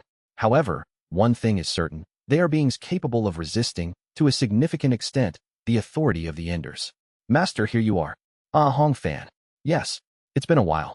I smile as I lock eyes with the familiar face of Hong Fan. Facing Hong Fan, I set aside my complicated thoughts for a moment, starting a new life as I briefly look up at the sky. Regardless of the outcome, I've regressed again. My head starts to ache. Glass Peacock, who threw herself to save me in the final moment. And the Sword Spear Heavenly Lord, who destroyed me with the technique called filling the heavens sword rain. Yet, to the very end, failed to suppress the warmth held for me. Now both of them have become beings beyond regression. It was a good life. Drip. Master, what is wrong? As I recall the final moments of my past life, tears flowed down my face. Hong Fan, flustered, hands me a handkerchief, and I wipe my tears as I speak. It's nothing. I just thought of those I'm grateful for. Since the words have already come out, I bow in the center of Hong Fan's altar, offering my respects to my masters of my past life. Thank you. Not just to my masters, but to that past life itself. And so, my 1,000-second life begins with gratitude towards the life before. All right, Hong Fan. I was just sorting out my emotions over something that troubled me. Let's move on. This time, I probably won't be able to visit the head realm. I'll likely have to send Hong Fan or some others there instead. I'll tell them to bring the Golden Divine Heavenly Thunder sect out from the head realm, and for the connections in the other middle realms. It seems I'll have to bid farewell through dream manifestation, Shanmong. And this time, I'll directly take Golden Shaking Bird with me to find Yo Y. There's probably no need to fight Golden Shaking Bird this time. After all, she'll know our purpose. And by visiting Yo Y with Golden Shaking Bird, there won't be any unnecessary history of betrayal. It'll be good for both sides. That's right. Now that I think about it, I paid less attention to the Candle Dragon race in my past life. In this life, I should check how the Candle Dragon race is faring. Good. Now then, shall we move quickly to meet John Myung-hoon? With that resolve, I soar into the sky alongside Hong Fan. Let's go, Hong Fan. Yes. Then, I'll dispose of that altar. At those words, I glance down at the altar Hong Fan created. It's a stone altar on a desolate planet, but beneath it, I see small creatures squirming that appear to be bugs and snake-like beings. Among them, a silver snake particularly catches my eye, stirring memories of Jiang Ai from my past life. For some reason, it feels wrong to just let it die. Don't do that. It seems to have become a habitat for many creatures. I am not sure. They are utterly useless life forms. No different from trash. Besides, the altar has served its purpose, so disposing of it seems appropriate. Well, if it is Master's wish, I will show some mercy. Seeing the look in my eyes, Hong Fan nods and waves his hand. Kururum. The altar sinks deep into the ground, and the nearby creatures are gently pushed underground along with it. Not a single life, not even a bug is harmed. They'll continue living beneath the surface. I did not destroy it, just buried it. Will this suffice? Yes, that's enough. There's no need to kill innocent living beings. Merciful as always, Master. Listen well, you creatures. I intended to discard you along with the altar, but Master has spared you. Know your place, and live without ever attempting to surface above the ground again. With those parting words, Hong Fan and I swiftly move into the interdimensional void of the Sun and Moon heavenly domain. As we travel, I reflect on the teachings of my past life master. The final lesson from Glass Peacock. The past never returns, and history revision is merely a difference in the perspective through which we interpret the unchanging past. Yet, amidst these thoughts, a strange feeling creeps in. Wait, if that's the case, what exactly is my wheel? How is it performing something like rewriting, Gaban, rather than a mere revision? My eyes widen at the terrifying truth I've just uncovered. Just how, and by what principle, does the wheel produce miracles that directly violate the absolute axiom of history? Chapter 572, Radiance Ten Heavens, Gongming Shengya. 1. Will, what exactly is it? Ying. As I move, I float the wheel and begin to contemplate its essence. And Master, why are you suddenly using that? Hong Fan sees my immortal art and is startled, his eyes widening. I'm just trying to explore the principles behind this immortal art. Is there a problem? Yurg, I apologize. Somehow, just looking at that will stirs unpleasant feelings within me. It's enough to give me a headache. It feels like there's a chilling malice festering inside me. I am slightly surprised when I see the look in Hong Fan's eyes that it's exactly as he says. He is exuding an intense malice directed at someone. It's a feeling deeper than anger or hatred, no? It's something so powerful that it can hardly be called an emotion, but rather malice itself in its purest form. What on earth is this? Thinking that Hong Fan might break down if this continues, I put the wheel away for now. Understood. I'll study it later. More importantly, that malice, who is it directed toward? I'm not sure. It seems to be tied to a connection from a past life. But what is certain is that it is aimed at the founder of the wheel. The founder of the wheel? That means the heavenly venerable of the underworld. But at my words, Hong Fan shakes his head frantically. And no, not that side. Definitely not. As soon as I mention the heavenly venerable of the underworld, Hong Fan abruptly erases the malice from his expression and clears his throat awkwardly. It seems I still cannot fully recall. I apologize. But if I keep looking at that wheel, it feels like my mind will shatter. It is an outrageous request as your subordinate, but please, do not show that immortal art in front of me. I am really, truly sorry. All right. I understand. I nod, deciding to research the wheel slowly at a later time. Then, to divert Hong Fan's attention, I first ask him to head to the head realm and retrieve the Golden Divine Heavenly Thunder Sect. Since Hong Fan is currently at the integration stage, he should be able to withstand it. Starting with the Golden Divine Heavenly Thunder Sect, I should meet the other connections once more before moving on. Afterward, I greet my connections in each middle realm through split souls. I'd like to enter the head realm again, but it's dangerous. As Hong Fan mentioned in the last cycle, making others worry too much isn't a good idea. I organize my connections in the middle realms, then receive the clear scale armor and a portion of ancient force from Hei Lin again before heading to the Lightning Sacred Sea. At the Lightning Sacred Sea, I explain things in advance to Golden Shaking Bird, form an alliance with the promise of arranging a meeting with John Myong-hoon, and, together with Golden Shaking Bird, I return from the Lightning Sacred Sea and take Yeo as my subordinate again. This time, there's no betrayal, so I personally handle Yeo's refinement. Then, along with the Golden Divine Heavenly Thunder Sect and the now reascended Hong Fan, I find Ham Jin and Ui and kill them. Afterward, I quietly sense the beings connected to my bloodline. Wu-wong. They are beings now scattered across the universe. Those who have inherited my bloodline, the Candle Dragon race. The Candle Dragon race has been passed down through generations and generations, and now they're born with innate power at the Qi building level. However, even that seems to have its limits. The realm can no longer be passed down beyond that point.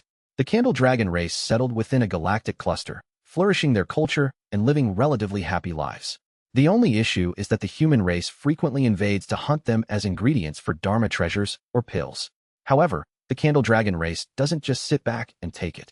Occasionally, human race cultivators at the 4-axis stage from the upper realm come to cause trouble, but gathering 3 or 4 Candle Dragons at the Heavenly Being stage is enough to defeat even those upper realm cultivators, so there's no major problem in preserving the race. Interestingly, the Candle Dragon race hardly ascends. Wherever they go, the Candle Dragon race alters the surrounding environment to resemble their homeland. While it's an optimized environment for the Candle Dragon race, for other races, no matter how strong, it's nothing short of hell. Because of this habit of turning their surroundings into a living hell even after ascending to the middle realm, most of them end up being driven out. It wouldn't be an issue in the Chaos realm, but the Candle Dragon race dislikes the Chaos realm due to its scarce heaven and earth spiritual energy. Thus, they have no choice but to settle on a stellar system within the astral realm, where they continue to flourish. If a Candle Dragon reaches the Heavenly Being stage or beyond, they seem to elevate their realm through an ancient cultivation method of entering the interior of a fixed star to absorb its heaven and earth spiritual energy. Currently, the highest realm among the Candle Dragon race is at the Grand Perfection 4-axis stage, seemingly on the verge of reaching the integration stage. While that one is in meditation, I put them to sleep, appear in their dream, and teach them the immortal art of the integration stage, various omens, as well as enlightenment into the examination of doubts of the star-shattering stage. Afterward, I exit from their dream. The Candle Dragon who receives my teachings is overjoyed, vowing to reach the integration stage without fail. Watching them, I bestow my good fortune for their future path. Sometime later, Hong Fan ascends once again from the head realm, having collectively ascended the Golden Divine Heavenly Thunder Sect, and returns with me to the Lightning Sacred Sea. Kuga-guga-gugu. Just like in the previous life, the Golden Divine Heavenly Thunder Sect settles on the first floor of the Lightning Sacred Sea. From now on, the disciples of the Golden Divine Heavenly Thunder Sect will absorb the heaven and earth lightning energy here to grow. Did your trip to the head realm go well? Yes, Master. Here is the situation of those Master wanted to check on. Hong Fan casts an illusion within the heaven and earth spiritual energy, transmitting the information to me through the vision. As expected, the head realm remains unchanged from before. The people living there are all doing well, just like last time. I nod, then suddenly ask him a question. By the way, Hong Fan, I asked you to keep an eye out for a man or woman wrapped in bandages with a mask covering their face. Did you find anyone like that? Ah, yes.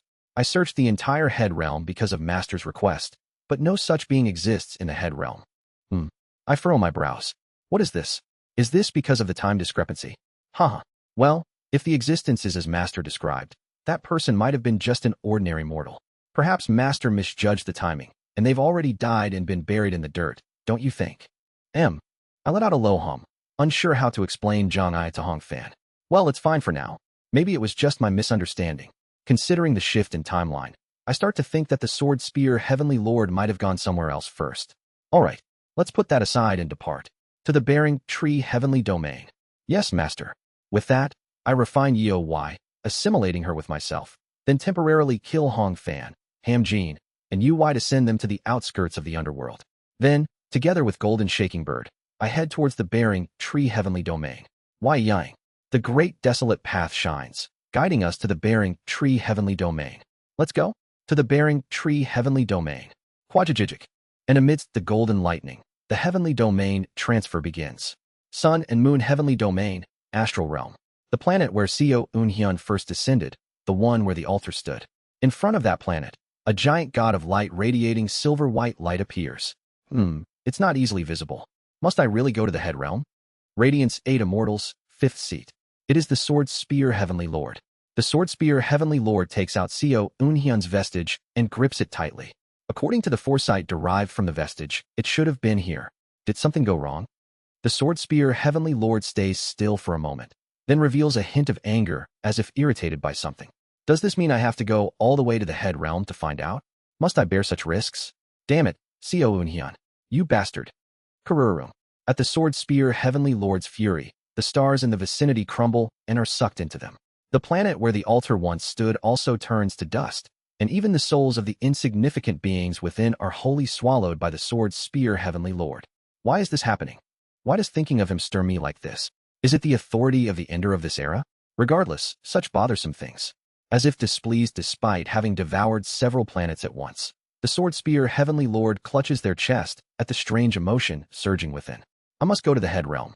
There, if I peer into the heavenly void furnace, I should be able to find Seo Eunhyun. Why Yang? The Sword Spear Heavenly Lord transforms into light and heads toward the head realm, thinking, Seo Eunhyun must be found. The Ender who possesses the phenomena extinguishing mantra. I must find him, and Kugagugagu. Beyond the silver-white mask, the eyes of the Sword Spear Heavenly Lord blaze. I must attain the clue to find the seats of Radiance, Mu, and Gi, stolen by the mountain gods. If I capture him, Radiance Hall will regain the honor it held in the distant past, when it was the era of the Radiance 10 Heavens. Editor, Wu and Gr 2 of the 10 Heavenly Stems, Kingan, the 5th and 6th respectively. Sword Spear Heavenly Lord, a being originally named Ji Huang, Dioang. Born with the sole purpose of restoring the lost seats of the Radiance 10 Heavens, Castle Wall Heavenly Lord, Chen Tin, and Field Garden Heavenly Lord, Tan Tan, speeds up even more towards the head realm while thinking of Seo Eunhyun, who holds the key to fulfilling her life's wish. Strange. Why didn't Hong Fan meet Yang Ji Huang? I ponder this while recalling the true name of Jiang Ai, which I came to know of in my past life. Is it a matter of timelines? That's the most likely scenario. No, perhaps.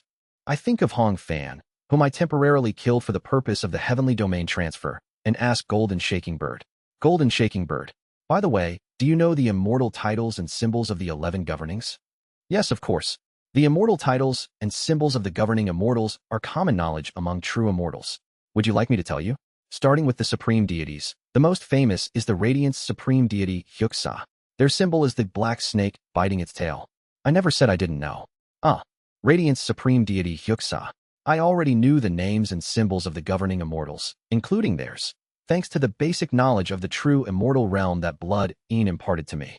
However, Blood Een apparently didn't know their real names, as he referred to Guak Am as R.A. Chon, Latan. Of course, that wasn't important. What concerns me right now is Hong Fan. Hong Fan has always been unusually connected to the Black Snake. He has shown ties to the underworld, and he seems to be gradually recalling memories of his past life. There were also mentions suggesting he was a very ancient being in his past life. Moreover, he's oddly eager to associate with the heavenly venerable of the underworld, even blushing when seeing them. Considering all this along with the information about the supreme deity of Raindance Hall, the Radiance Supreme Deity Hyuk-sa, a single conclusion forms in my mind.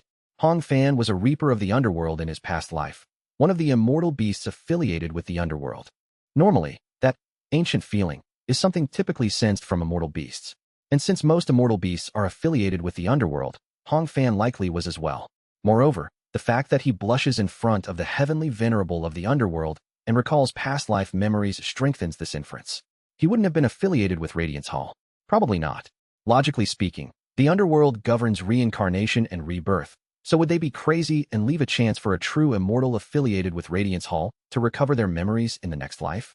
Yet, the fact that he's frequently connected to the Black Snake. Perhaps that means I recall the middle realms of the interdimensional void in the Bearing Tree Heavenly Domain from my past life. The middle realms of the Bearing Tree Heavenly Domain, the corpses of true immortals who served under the Heavenly Punishment Supreme Deity were arranged in the shape of a snake biting its tail. In other words, they are stretched out in the symbolic form of Radiance Hall.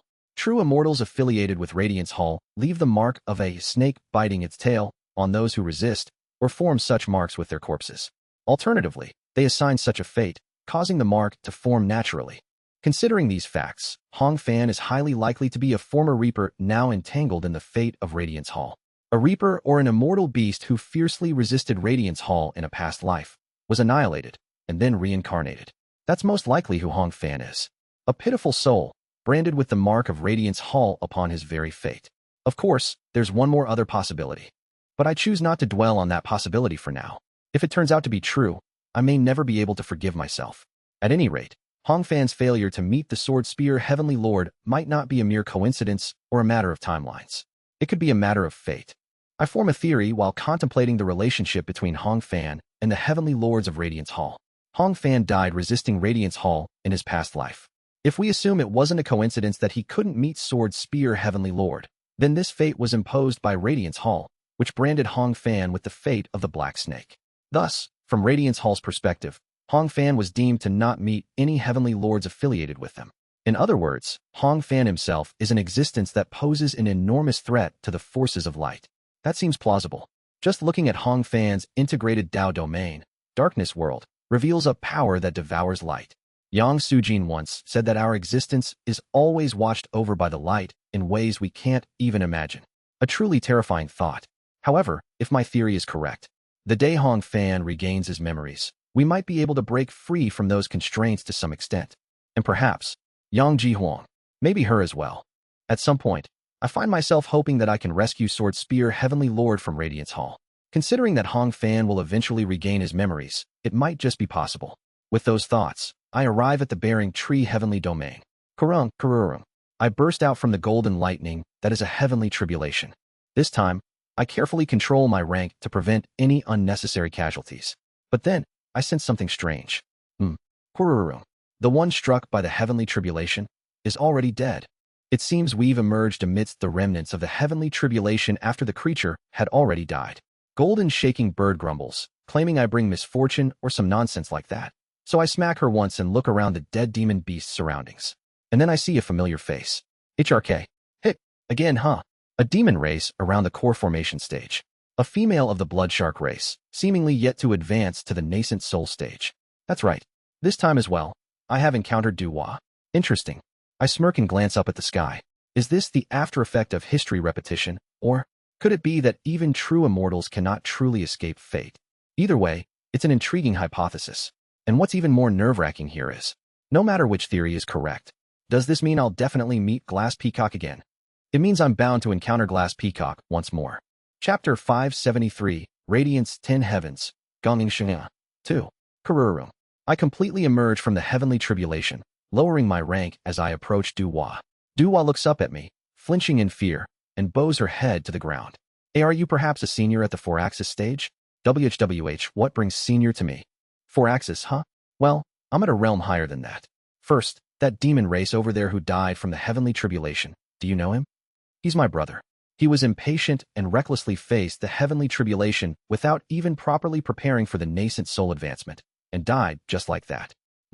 I consider whether to bring Duhua's brother back to life, but soon realize that he's already plunged deep into the underworld without any lingering attachments to this life. I let out a sigh. Seems like your brother didn't have much attachment to this world. Yes, that's right. He always boasted that if he couldn't advance his cultivation, he'd just aim for the next life. An impatient fellow. Yes, he was really an impatient one. Duwa's eyes glisten with tears, uncharacteristic for someone of the blood shark race. I click my tongue as I watch her. If he had only stayed in the outskirts of the underworld, I could have revived him, but he had to rush straight into its depths, making it impossible to bring him back. I can't carelessly bring someone back if they themselves had no lingering attachments. All right, then, Duwa, I have a few proposals for you. I present a few proposals to the sniffling Duwa. Just like in the past life, I ask her to become a temporary devotee of me and Golden Shaking Bird. Duwa nearly faints in shock upon realizing our identities, but she accepts our proposal. Once again, Duwa becomes the temporary vessel of Golden Shaking Bird. To think I'm stuck in the body of a mere core formation stage demon race. It's so inconvenient I could die. Karuru. As soon as Golden Shaking Bird takes over Duwa's body, she quickly raises the cultivation realm to the heavenly being stage, absorbs the heavenly tribulation to replenish energy, and grumbles while reshaping Duwa's transformation form into her own. Can't be helped. Now just follow me. We're going to find John Myung-hoon. I summon Yeo and ride her towards the Divine Thunder Realm. At the eastern edge of the Divine Thunder Realm, in the Chaos Realm, I spot a small hut that seems to have been built by John Myung-hoon. But just before Golden Shaking Bird can dash toward him, teary-eyed from sensing John Myung-hoon's aura. Hold on, Golden Shaking Bird. Yes? What is it, Elder? Chijijijijijik. I absorb heaven and earth spiritual energy, slightly raising my cultivation to the heavenly being stage. Then, in that state, I concentrate a curse spell into my left hand that's potent enough to affect even true immortals. Kaya. Under the immense power of the curse, the surrounding celestial energy distorts into malevolence. Sensing the anomaly, John Myung-hoon bursts out of the hut in a panic, but it's already too late. Feel the pain, John Myung-hoon. Kwalong. The spear formed with the curse spell doesn't strike John Myung-hoon directly. Instead, it pierces the ground beneath his feet. The moment it touches the earth, the curse detonates, transforming the area into a hellish demonic landscape. Kwawa. There, I see John Myung-hoon writhing in agony, consumed by unbearable pain. Bwong, bwong, bwong. Unfazed by his suffering, I continue hurling curse-infused spears, each one laden with my own torment. The sheer agony distorts the very fabric of space-time, causing parts of the Middle Realm's dimension to melt away. At the center of it all, John Myung-hoon absorbs fragments of my pain into his very being, enduring unspeakable torment. Pain worse than death itself. Golden Shaking Bird, who had been staring dumbfounded at the scene, contorts her face like an evil spirit and tries to attack me in fury. You vile fiend, what are you doing to my master? Quadaduk. But with a single strike, I subdue Golden Shaking Bird and patiently wait for John Myung-hoon to endure and overcome the agony. Wait a little.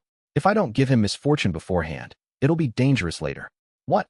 And so, after some time, having burned away all the curses with his own lightning, John Myung-hoon looks around with bloodshot eyes.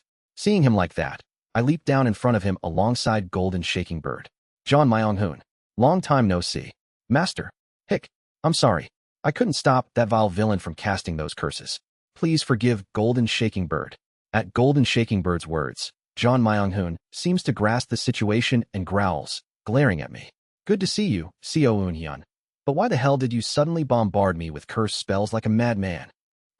I'm a bit sorry about that. It's because I had to become the misfortune brought here by Golden Shaking Bird for you. I hope you understand. You, John Myung-hoon, do you not trust me? John Myung-hoon grits his teeth, glaring at me, then forcibly takes deep breaths, suppressing his anger. I'll trust you, damn bastard. Ha! Thanks to scattering misfortune in advance this time, John Myung-hoon manages not to coincidentally advance to true immortality upon seeing me. After exchanging brief words with John Myung-hoon, I ask why he still hasn't attempted his true immortal advancement. By the way, John Myung-hoon, why haven't you tried advancing to true immortality yet? Your immortal art seems complete. Heh, the immortal art is complete. But it's a matter of resolve. Who can so easily throw themselves into the domain of death? Is that so? I understand the situation John Myung-hoon is in. It seems he's waiting for a bit of a push. John Myung-hoon, then let me tell you about my true immortal advancement experience. Listen closely. I share with John Myung-hoon the process of my advancement, the feeling of embracing life and death, and the things I saw when I followed him into the underworld in the past life. Is it perhaps because I've experienced life and death multiple times? I don't explain vaguely like others. Instead, I convey clear, precise insights to John Myung-hoon. That's accurate. Golden Shaking Bird also shares a bit of her experience to aid John Myung-hoon's true immortal advancement.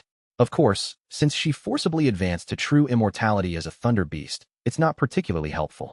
Listen carefully, John Myung-hoon. You will succeed in your true immortal advancement. I will make sure of it. So, follow the path your fate points to without hesitation. John Myung-hoon lets out a low breath at my words, then nods. All right, if you say so, I'll trust you this time as well. Pajajajajajik. Without another word, he begins his true immortal advancement on the spot. Golden Shaking Bird seems a bit startled by the suddenness of it, but I nod. After all, in our past life, the reason I followed him was because both Golden Shaking Bird and I were considered misfortunes to him. In this life, since I've already thrown misfortune at him and he's attempting the advancement on his own will, the success rate is much higher. Of course, since there's still a chance of failure, I prepare the impermanence sword, ready to rush to the underworld if any sign of trouble appears. And so, after half a day passes, John Myung-hoon bursts out from the underworld with thunderclaps, as if celebrating his true immortal advancement, and rises to the true immortal plane. From there, everything proceeds smoothly. He once again draws the gaze of the heavenly punishment supreme deity and receives the immortal title heaven-destroying one from the naming supreme deity. I revive Hong Fan, Ui, and Ham Jin in the bearing tree heavenly domain, and we share long conversations, reuniting with John Myung-hoon. Everything up to that point proceeds according to plan. The morning after John Myung-hoon's true immortal advancement, I speak to my comrades. I'm against going to the astral realm. What? Were you even listening during our talk yesterday? John Myung-hoon snaps at me, and Golden Shaking Bird, perched on his shoulder in the form of a hummingbird, joins in sharply. Exactly. Seriously, you need to go to the astral realm to undergo the cultivation of the Radiance 10 Heavens to advance to upper immortal. Are you stupid, Elder? I'm not stupid. It's just that we have things to do here right now, so I'm suggesting we postpone going to the astral realm. What? What could you possibly do in this wretched middle realm? Elder and my master are both Vestige Liberation Immortals now. Is there anything more important than cultivating as a Vestige Liberation Immortal? I need to check on the other comrades from our hometown besides John Myung-hoon. So shut your mouth. No, just who does Elder think he is to shut me up? I am my master's messenger. Golden Shaking Bird, Co Eun-hyun, is speaking. Be quiet. John Myung-hoon grabs Golden Shaking Bird's beak to shut it up, and I continue explaining. First, we'll rely on Hong Fan and John Myung-hoon's help regarding the status of our comrades. I calmly lay out the plan. Hong Fan has a unique technique called Void Sword, which allows him to read the flow of heavenly tribulation and even control it. Moreover, when combined with the authority of the Earth Tribe, he can trace the flow back to its very source. I know, and as you already know, John Myung-hoon holds the authority to command heavenly tribulation at will. When their powers are combined, the range of what we can attempt increases significantly. Such as, Hong Fan. I call for Hong Fan. I heard you have the auras of our other comrades. Yes, master. I kept them just in case. Wu Wong. From Hong Fan's sleeve, 6 auras rise. Kim Young-hoon's, John Myung-hoon's, Kong Min-hee's, Oh Hyun-suk's, Kim Yun's, and my own aura. Unfortunately, there's none from Oh Hyeseo, but I don't care since I'm not interested in Oh Hyeseo's status anyway. John Myung-hoon, you'll cultivate these auras and refine them through heavenly tribulation. You can handle that, right? I can. The immortal art of red lightning heavenly tribulation is specialized in controlling heavenly tribulation. And after that, then, during Hong Fan's star-shattering stage advancement, embed those refined heavenly tribulations into him along with the star tribulations.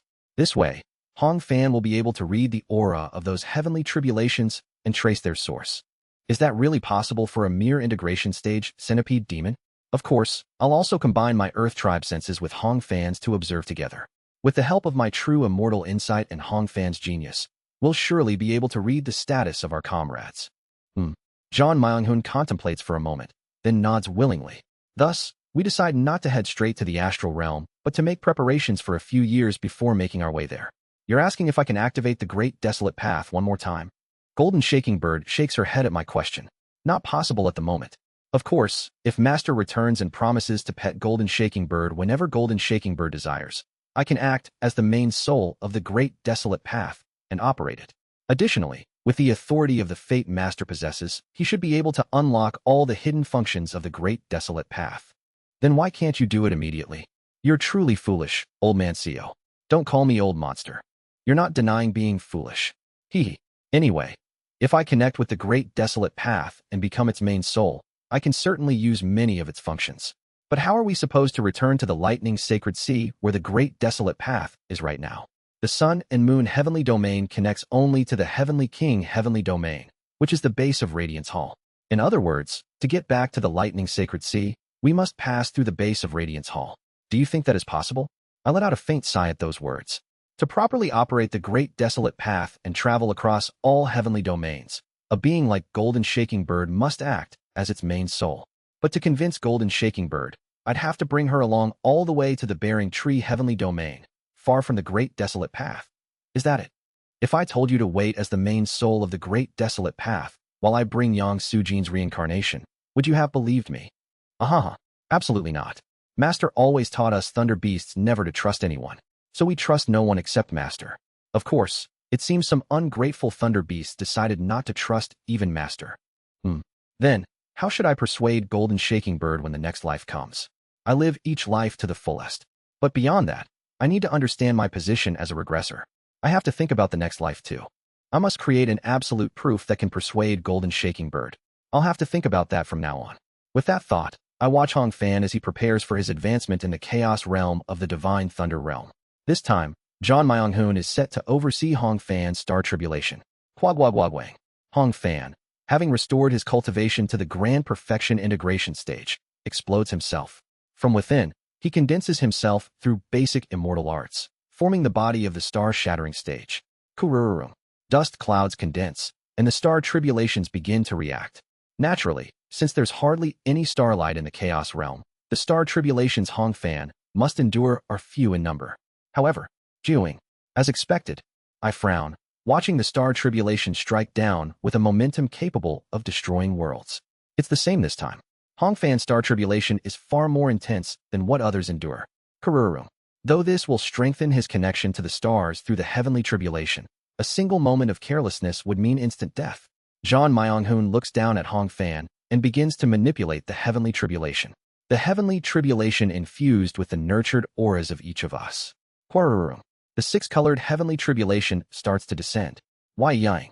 Meanwhile, the prophetic stars which I, John Myung-hoon, and Golden Shaking Bird prepared during Hong Fan's advancement preparation rise into the sky.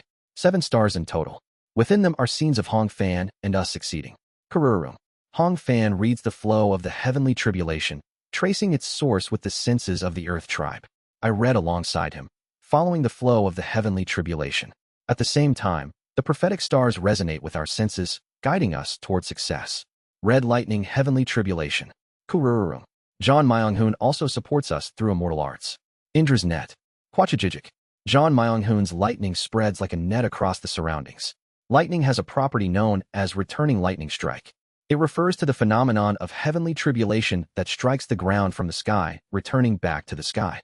John Myung-hoon's Indra's net is one of the techniques that utilize this property of lightning. Pachajijik. The heavenly tribulation of the red lightning heavenly tribulation method, now within the domain of immortal arts, carries the history-reading ability of Hong Fan and I, and the returning lightning ability of Indra's net, splitting into 6 fragments. Kwajijik. Of the 6 fragments striking Hong Fan, one returns to my body, and another is reabsorbed into John Myung-hoon's body. The remaining 4 heavenly tribulations scatter, flying towards the locations of our other comrades. Golden Shaking Bird assists in controlling the lightning, and my mind briefly unites with Hong Fan's, reaching out to the other heavenly domains where our comrades reside. The Good Sight heavenly domain, where Kim Young-hoon is. The Underworld, where Kong Min-hee is. The Elephant Nose heavenly domain, where Oh Hyun-suk is. The Earth Boundary heavenly domain, where Kim Yun is. The Earth Axis heavenly domain, where Oh Hyesyo is. I observe the status of our 5 comrades with Hong Fan. Kim Young-hoon senses my gaze and responds with a faint smile, slicing through it with martial arts that has reached the severing heaven realm. As if to say, come at me. Oh Hyun-suk wanders through a misty haze. He seems to have reached true immortality, growing stronger as he navigates through the fog. Kim Yun, like Oh Hyun-suk, walks an endless labyrinth. However, unlike the misty world, hers is quite literally a maze resembling the extreme of mechanical constructs. It seems she's dismantling each mechanism, growing stronger with every step. But I can't help but be astonished by the scenes of 2 individuals that I simply cannot comprehend. Kong Min-hee. Kong Min-hee. For some reason, she is kneeling before the illusion of the oldest one's white wheel, drawing something. It's a Tinghua. For reasons unknown, she seems to be receiving teachings of the Tinghua under the oldest one in some dark place. Noticing my gaze, she meets my eyes, silently mouthing, "Don't worry," before flicking her sleeve to block my view. Upper Immortal. Kong Min-hee has already reached at least the realm of an Upper Immortal. If that weren't the case, she wouldn't be able to block my vision so completely. I see. The reason that person transformed into Kong Min-hee before me in the past life was, it must be because they already placed her beneath them and were teaching her. But to say it's the underworld, something feels different. I narrow my eyes, sensing something strange. The place where Kong Min-hee is feels like the underworld, but at the same time, it feels like another domain altogether.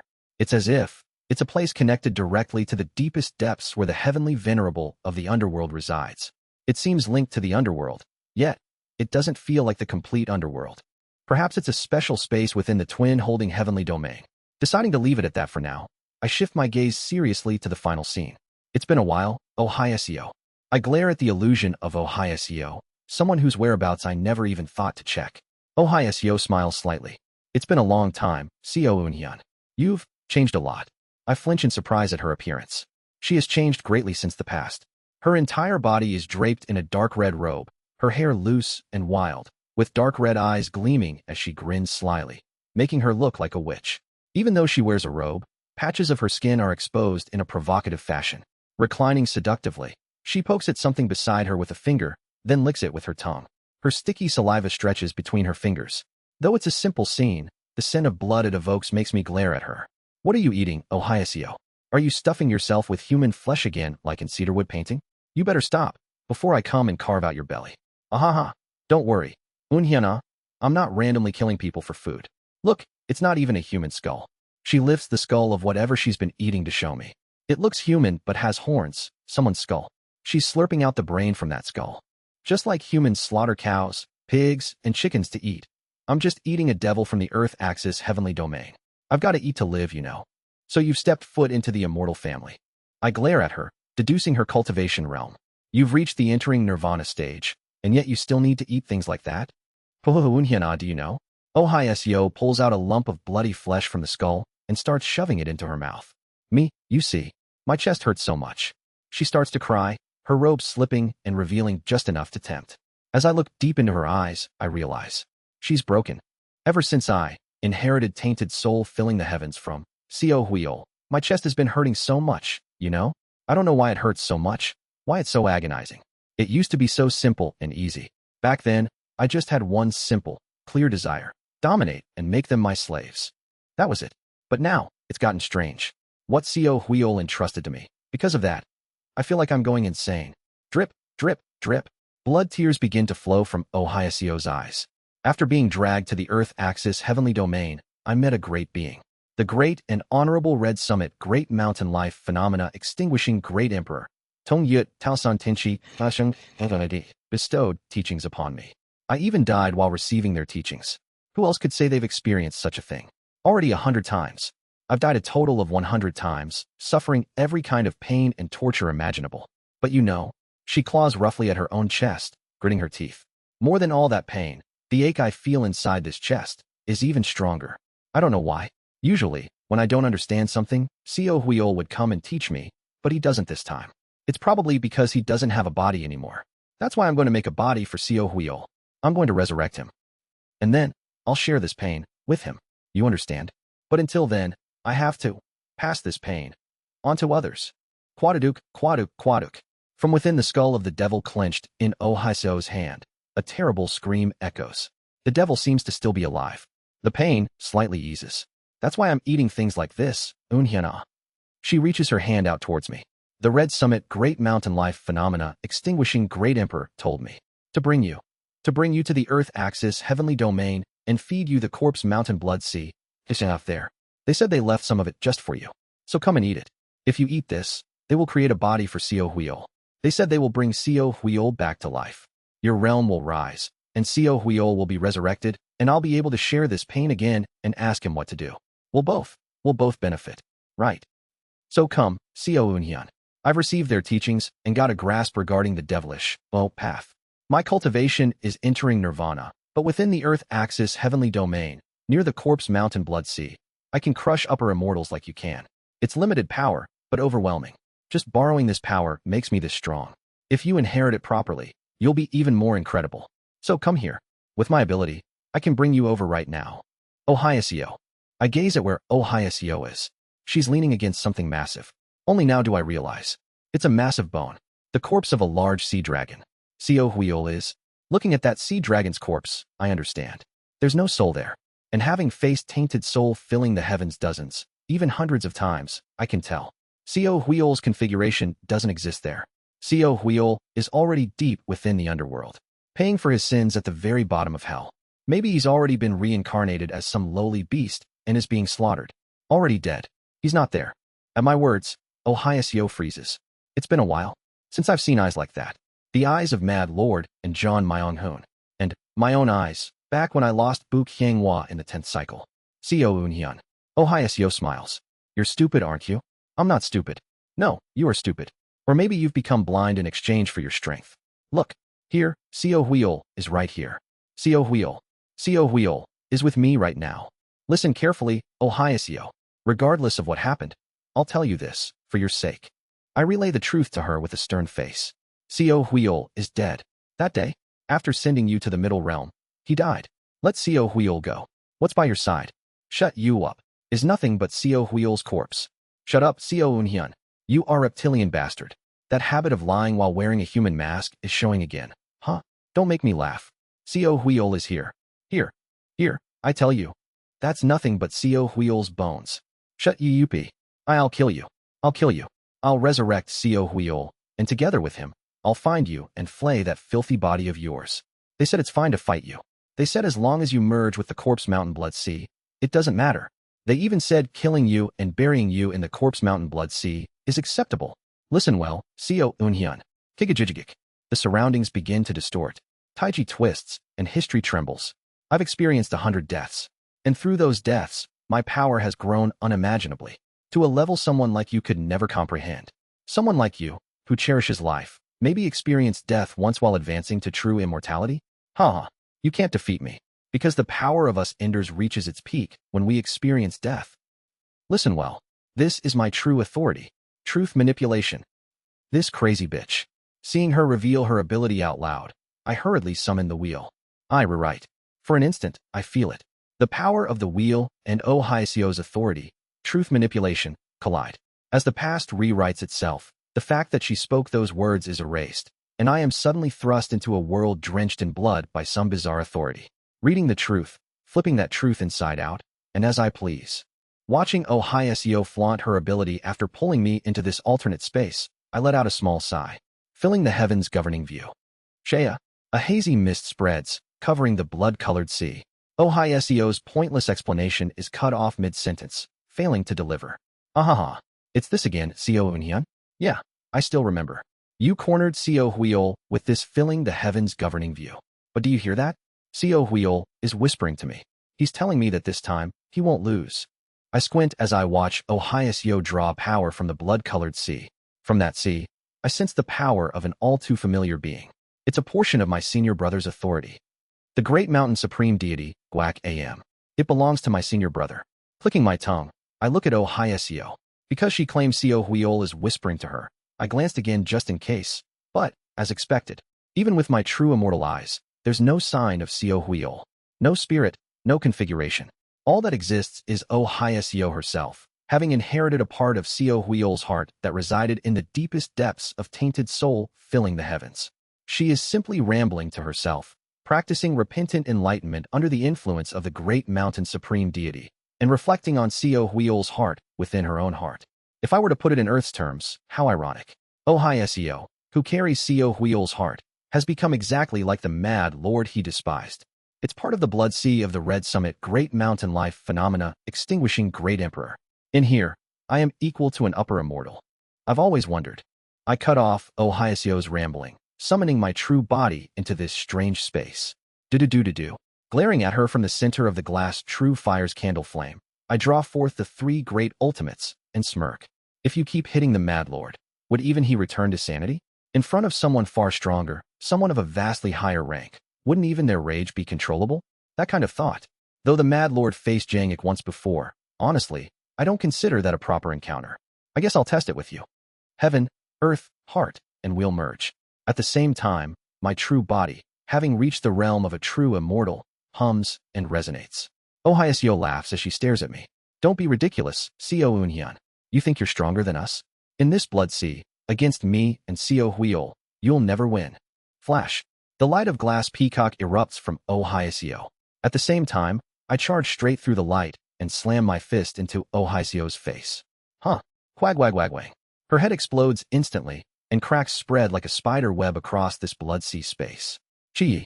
Regenerating within the blood sea, Ohyasio detonates the glass peacock's light again like flash bombs. What?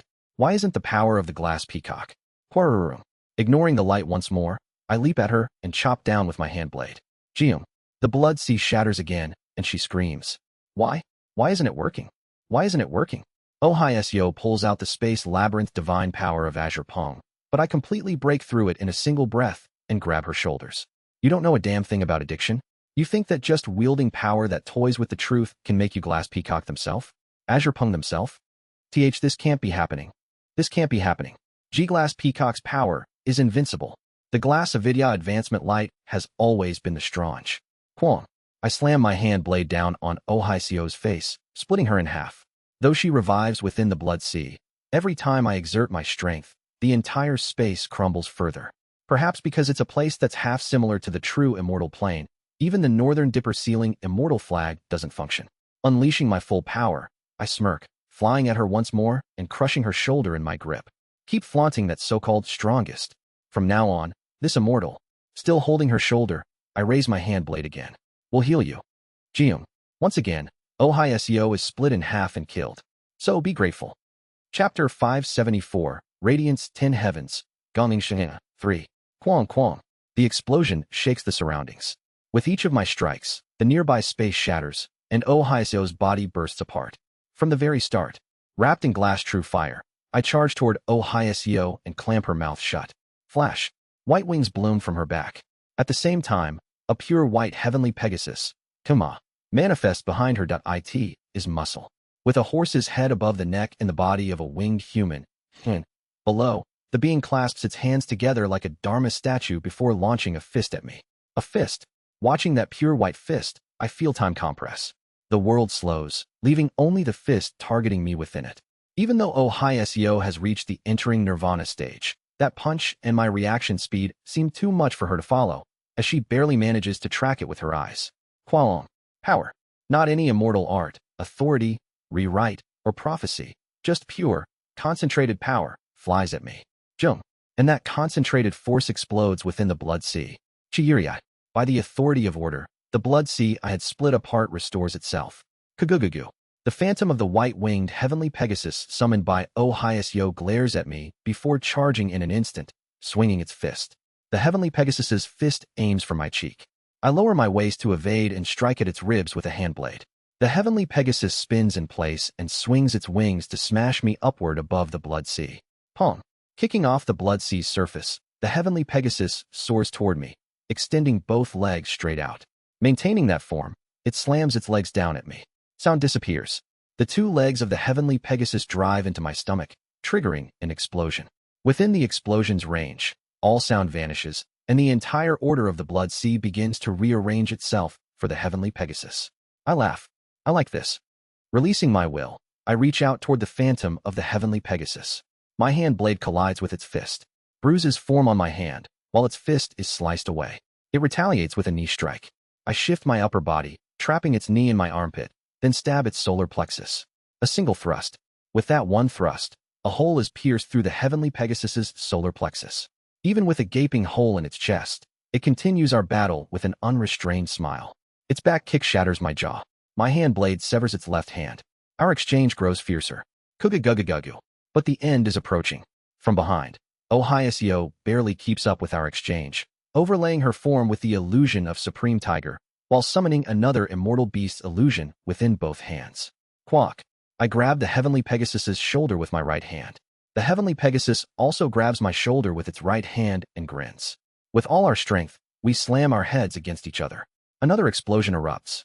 Blood pours from my 7 orifices, while the heavenly Pegasus's entire head flies off, its upper body sliced apart. Chi. Grinning, I watched the heavenly Pegasus's illusion scatter. Good. The authority of the white-winged heavenly Pegasus is order. Through that order, it nullifies supernatural authority and immortal arts, forcing battle with nothing but pure flesh. A true member of the close combat faction. I'd like to meet you properly someday. And then, as if my words had reached it, as the Pegasus's illusion dissipates, a voice echoes in my mind. Interesting fellow. Let's play again sometime. Whine. I flinch in surprise.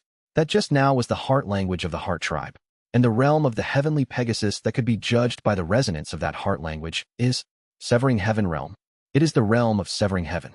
For a brief moment, I stand there in a daze before offering a short bow in the direction where the white-winged heavenly Pegasus's illusion disappeared, as a gesture of respect from a junior to a senior. Kugwagwagwang. At that moment, Ohiasio seizes the opening and unleashes her divine power toward my back. But I simply turn around slowly, letting the dragon wave she fires from both hands strike my bare body. Dai Sio Unhyun. The phantom of Supreme Tiger overlays her body. The phantom of Black Dragon surges within her hands. She brings her hands together, aiming at me as if emitting energy. Her hands have transformed to resemble the maw of Black Dragon as it breathes a dragon wave at me. Is this all? Thud, thud. I take one step forward, then another. Is this really the dragon wave of the immortal beast Black Dagon? Do better. The strongest technique of dragons is normally the dragon wave, and yet, there's no way something like this is Black Dragon's ultimate move. Didon, come closer. Thud, thud, thud. If you've reached the entering nirvana stage, if you've faced death countless times, by now, shouldn't you not just be borrowing the power of an immortal beast, but drawing out the very power itself? Thud, thud, thud, thud, thud, thud, thud. I start running, charging straight through the dragon wave of Black Dragon. Through the beam, fired by Ohiasio, I rush towards her. You dare call this the power of an immortal beast? Payet. A single leap. In an instant, the distance between us vanishes. Quaduk. My hand grips her shoulder. I wring out all of my spiritual energy, all the energy within my immortal body. Then, using the elasticity of my immortal body, I swing a hand blade towards her face. Geum. An explosion erupts, and Ohiasio's brain bursts apart. The very woman who had been licking the brains of devils just moments ago now has her own brain scattered, dancing in the air. The Blood Sea, which had briefly recovered due to the power of white-winged heavenly Pegasus, begins to break apart again. Ohiasio borrows the authority of the Blood Sea to regenerate her body. Get a hold of yourself, Ohiasio. Sio Huiol is gone. I shout in a firm tone. Shut you up. Ohiasio regenerates her body again while screaming. Sio Huiol is alive. He's right he. Quagwang. Once again, she fails to finish her sentence as her upper body is torn apart. 3 strikes left. I glance at the space of the Blood Sea, struggling to withstand the impact, and draw forth even more power. Open your eyes and look around. And no, don't be ridiculous. As if I'd listen to you. Sio Huiol is right here. Sio Huiol is gone. I kick Ohiasio's jaw, blasting apart her upper body once more. 2 strikes left. Then, I fly straight towards the spot where her lower body remains and grab her ankle. She regenerates her body from the lower half upward, summoning and merging the authorities of mountain-destroying demon ape and white-winged heavenly Pegasus in both hands. The jade of Yin-Yang and 5 elements engulfs me. It seems she learned this from the great mountain supreme deity as well. That person has granted us power. Take this, Sio Unhyun. Ki-ying. My body begins to assimilate with the jade of Yin-Yang and 5 elements. But with cold eyes, I tighten my grip on Ohiasio's ankle. Great mountain. Pot. Qualong. Light engulfs me, but I hold on to Ohiasio and slam her into the Blood Sea. The entire space containing the Blood Sea warps, fractures spreading through it. 1 strike left. With just one more attack, this Blood Sea will collapse. Keying. My body, which was beginning to break apart under the effects of the Great Mountain Splitting Emperor technique, is held together with the phenomena extinguishing mantra, nullifying her technique. Ohiasio appears dazed, her breath ragged as she struggles to regenerate her body. So, you've learned the Great Mountain Splitting Emperor technique. For you to have mastered a technique incorporating over 80% of the phenomena extinguishing mantra's formula, it means Senior Brother has taken a liking to you. You are Senior Brother's disciple. Kuguguguk. I grasp her regenerating face with one hand, lifting her body as I speak. Listen well to your martial uncle, martial niece. Sio Huiol is dead. What you are seeing is nothing more than a lingering remnant of the past. I tell her the truth with a bitter tone. Sio Huiol's heart remains with her without a doubt. But what Sio Huiol truly wished for was for her to survive safely. Surely, He never wanted Ohiasio to become someone who desperately searches for him in vain, like an insane mad lord. How could anyone look at the current Ohiasio and call her safe? Seo Huil wouldn't have wanted you to suffer like this either. Get a hold of yourself. For your sake. And for Seo Huil's. From the moment I realized that Ohiasio had received strength and guidance from the Great Mountain Supreme Deity, I could no longer completely hate her. Because, in the end, she has become my martial niece. Drip, drip, from Ohiasio's face, gripped within my hand, something warm drips down. She is crying. D-dot. Be ridiculous. You don't get to decide that on your own. Her body trembles, and I flinch at the power of the blood sea resonating with her. This is dangerous. The blood sea, which Ohiasio had never properly drawn upon before, is now revealing its overwhelming force. Ohiasio's madness is resonating with the power deep inside the blood sea. Pain and resentment. Screams. These are drawing forth the power of the blood sea. Ohiasio. You. Don't speak as if you understand. In the end, you don't know the truth either. What? What do you even know? If I don't do this, then what the hell am I supposed to do? Tell me, what do you expect me to do? Just what reason do I have to keep living? Answer me, Seo Eunhyun. Why are you still alive right now? Why are you alive at all? Kugugugugu. Powerful resentment. That power surges over us. The blood sea rises in waves, swallowing both me and Ohiasio. Geum. But I slam Ohiasio's head down, completely shattering the world of the blood sea. This place is. I realize where I am. A rift in history. Somewhere within the river of Taiji, Ohiasio had momentarily shoved in the power of the blood sea to create this subspace. I see. Ohiasio must have pulled my spirit into her domain while I was reading history through the Earth Tribe's senses. As I prepare to return to reality, I search for Ohiasio within the depths of the Source River. I intend to take her with me. But suddenly, I see an illusion before my eyes. Immortal beast, mountain-destroying demon ape. Kugugugugu. It is a massive mountain, and I have seen this mountain before. My pupils contract sharply. A mountain of countless corpses pressing down upon the universe. A tyrannical mountain of darkness. The very mountain which the Great Mountain Supreme Deity once sat appears behind Ohiasio as an illusion, looming like a great folding screen supporting her back. The fragments of the shattered blood sea world are absorbed into that illusion, allowing the presence of the mountain of darkness to manifest in this world. You don't know either, Seo Eunhyun, why you live, why others live, what it even means to be alive, what life even is. Ohiasio, now fully regenerated, sheds dark red tears as she meets my gaze. Don't speak so carelessly when you know nothing. Gijigijigik. The Great Mountain Supreme Deity's authority activates. Under normal circumstances, Ohiasio wouldn't even be allowed to draw upon such power. Yet I can feel that the Great Mountain Supreme Deity is permitting it because I am the opponent. Why yang? Dark red streaks of light flash, and the illusion of the mountain that Ohiasio has summoned. In front of it, the jade of yin-yang and 5 elements coalesces, beginning to emit attraction force. Phenomena extinguishing mantra? I realize that the phenomena extinguishing mantra is targeting me. The attraction force that compresses an entire universe into a single point is focused solely on me. Senior brother, do you truly wish to merge that mountain and me into one? The corpse mountain blood sea that Ohiasio spoke of. The Great Mountain Supreme Deity seems to truly want to fuse me with that corpse mountain blood sea, even descending a portion of their will to use the phenomena extinguishing mantra. I must escape. I cannot take Ohiasio with me right now. I have to wait for another opportunity. Keying. I prepare a technique that is essentially the reverse arrangement of the phenomena extinguishing mantra. I ready the Great Mountain Splitting Emperor technique. For now, I run. Great Mountain. Do-do-do-do-do. Before my eyes, the same jade of yin-yang and 5 elements gathers. Splitting Emperor. Huarong. I detonate the jade, using the resulting repulsive force to partially escape the attraction force of the phenomena extinguishing mantra. Since both share the same root mantra, the nullification effect is quite strong. But that is all. It's still pulling me in. Gritting my teeth, I prepare the Great Mountain Splitting Emperor technique once more. Can I escape with the Great Mountain Splitting Emperor technique? No, I can't escape. I instinctively know. I cannot escape this. At most, I can slightly weaken its effect, but just barely. The words of Great King Qin Guang. Was this what they meant? That as long as the seat of repentant enlightenment is seized, it is absolutely impossible to win in a battle of interpretation. It is exactly as they said. From within that phenomena extinguishing mantra, I feel enlightenment that I could not sense before. When my cultivation was lower, I was unaware. But now, having reached a higher realm, I can tell. The gap between their enlightenment and mine is something that can never be bridged. Even with pure enlightenment and repentant enlightenment, I'm still far behind. I realize, quite literally, that the great mountain supreme deity is trying to merge me with this corpse mountain blood sea to share their enlightenment with me. Surprisingly, though their method is oppressive, there is no malice in it. Insane. The great mountain supreme deity, in their own way, is genuinely, purely trying to pass on their enlightenment to me.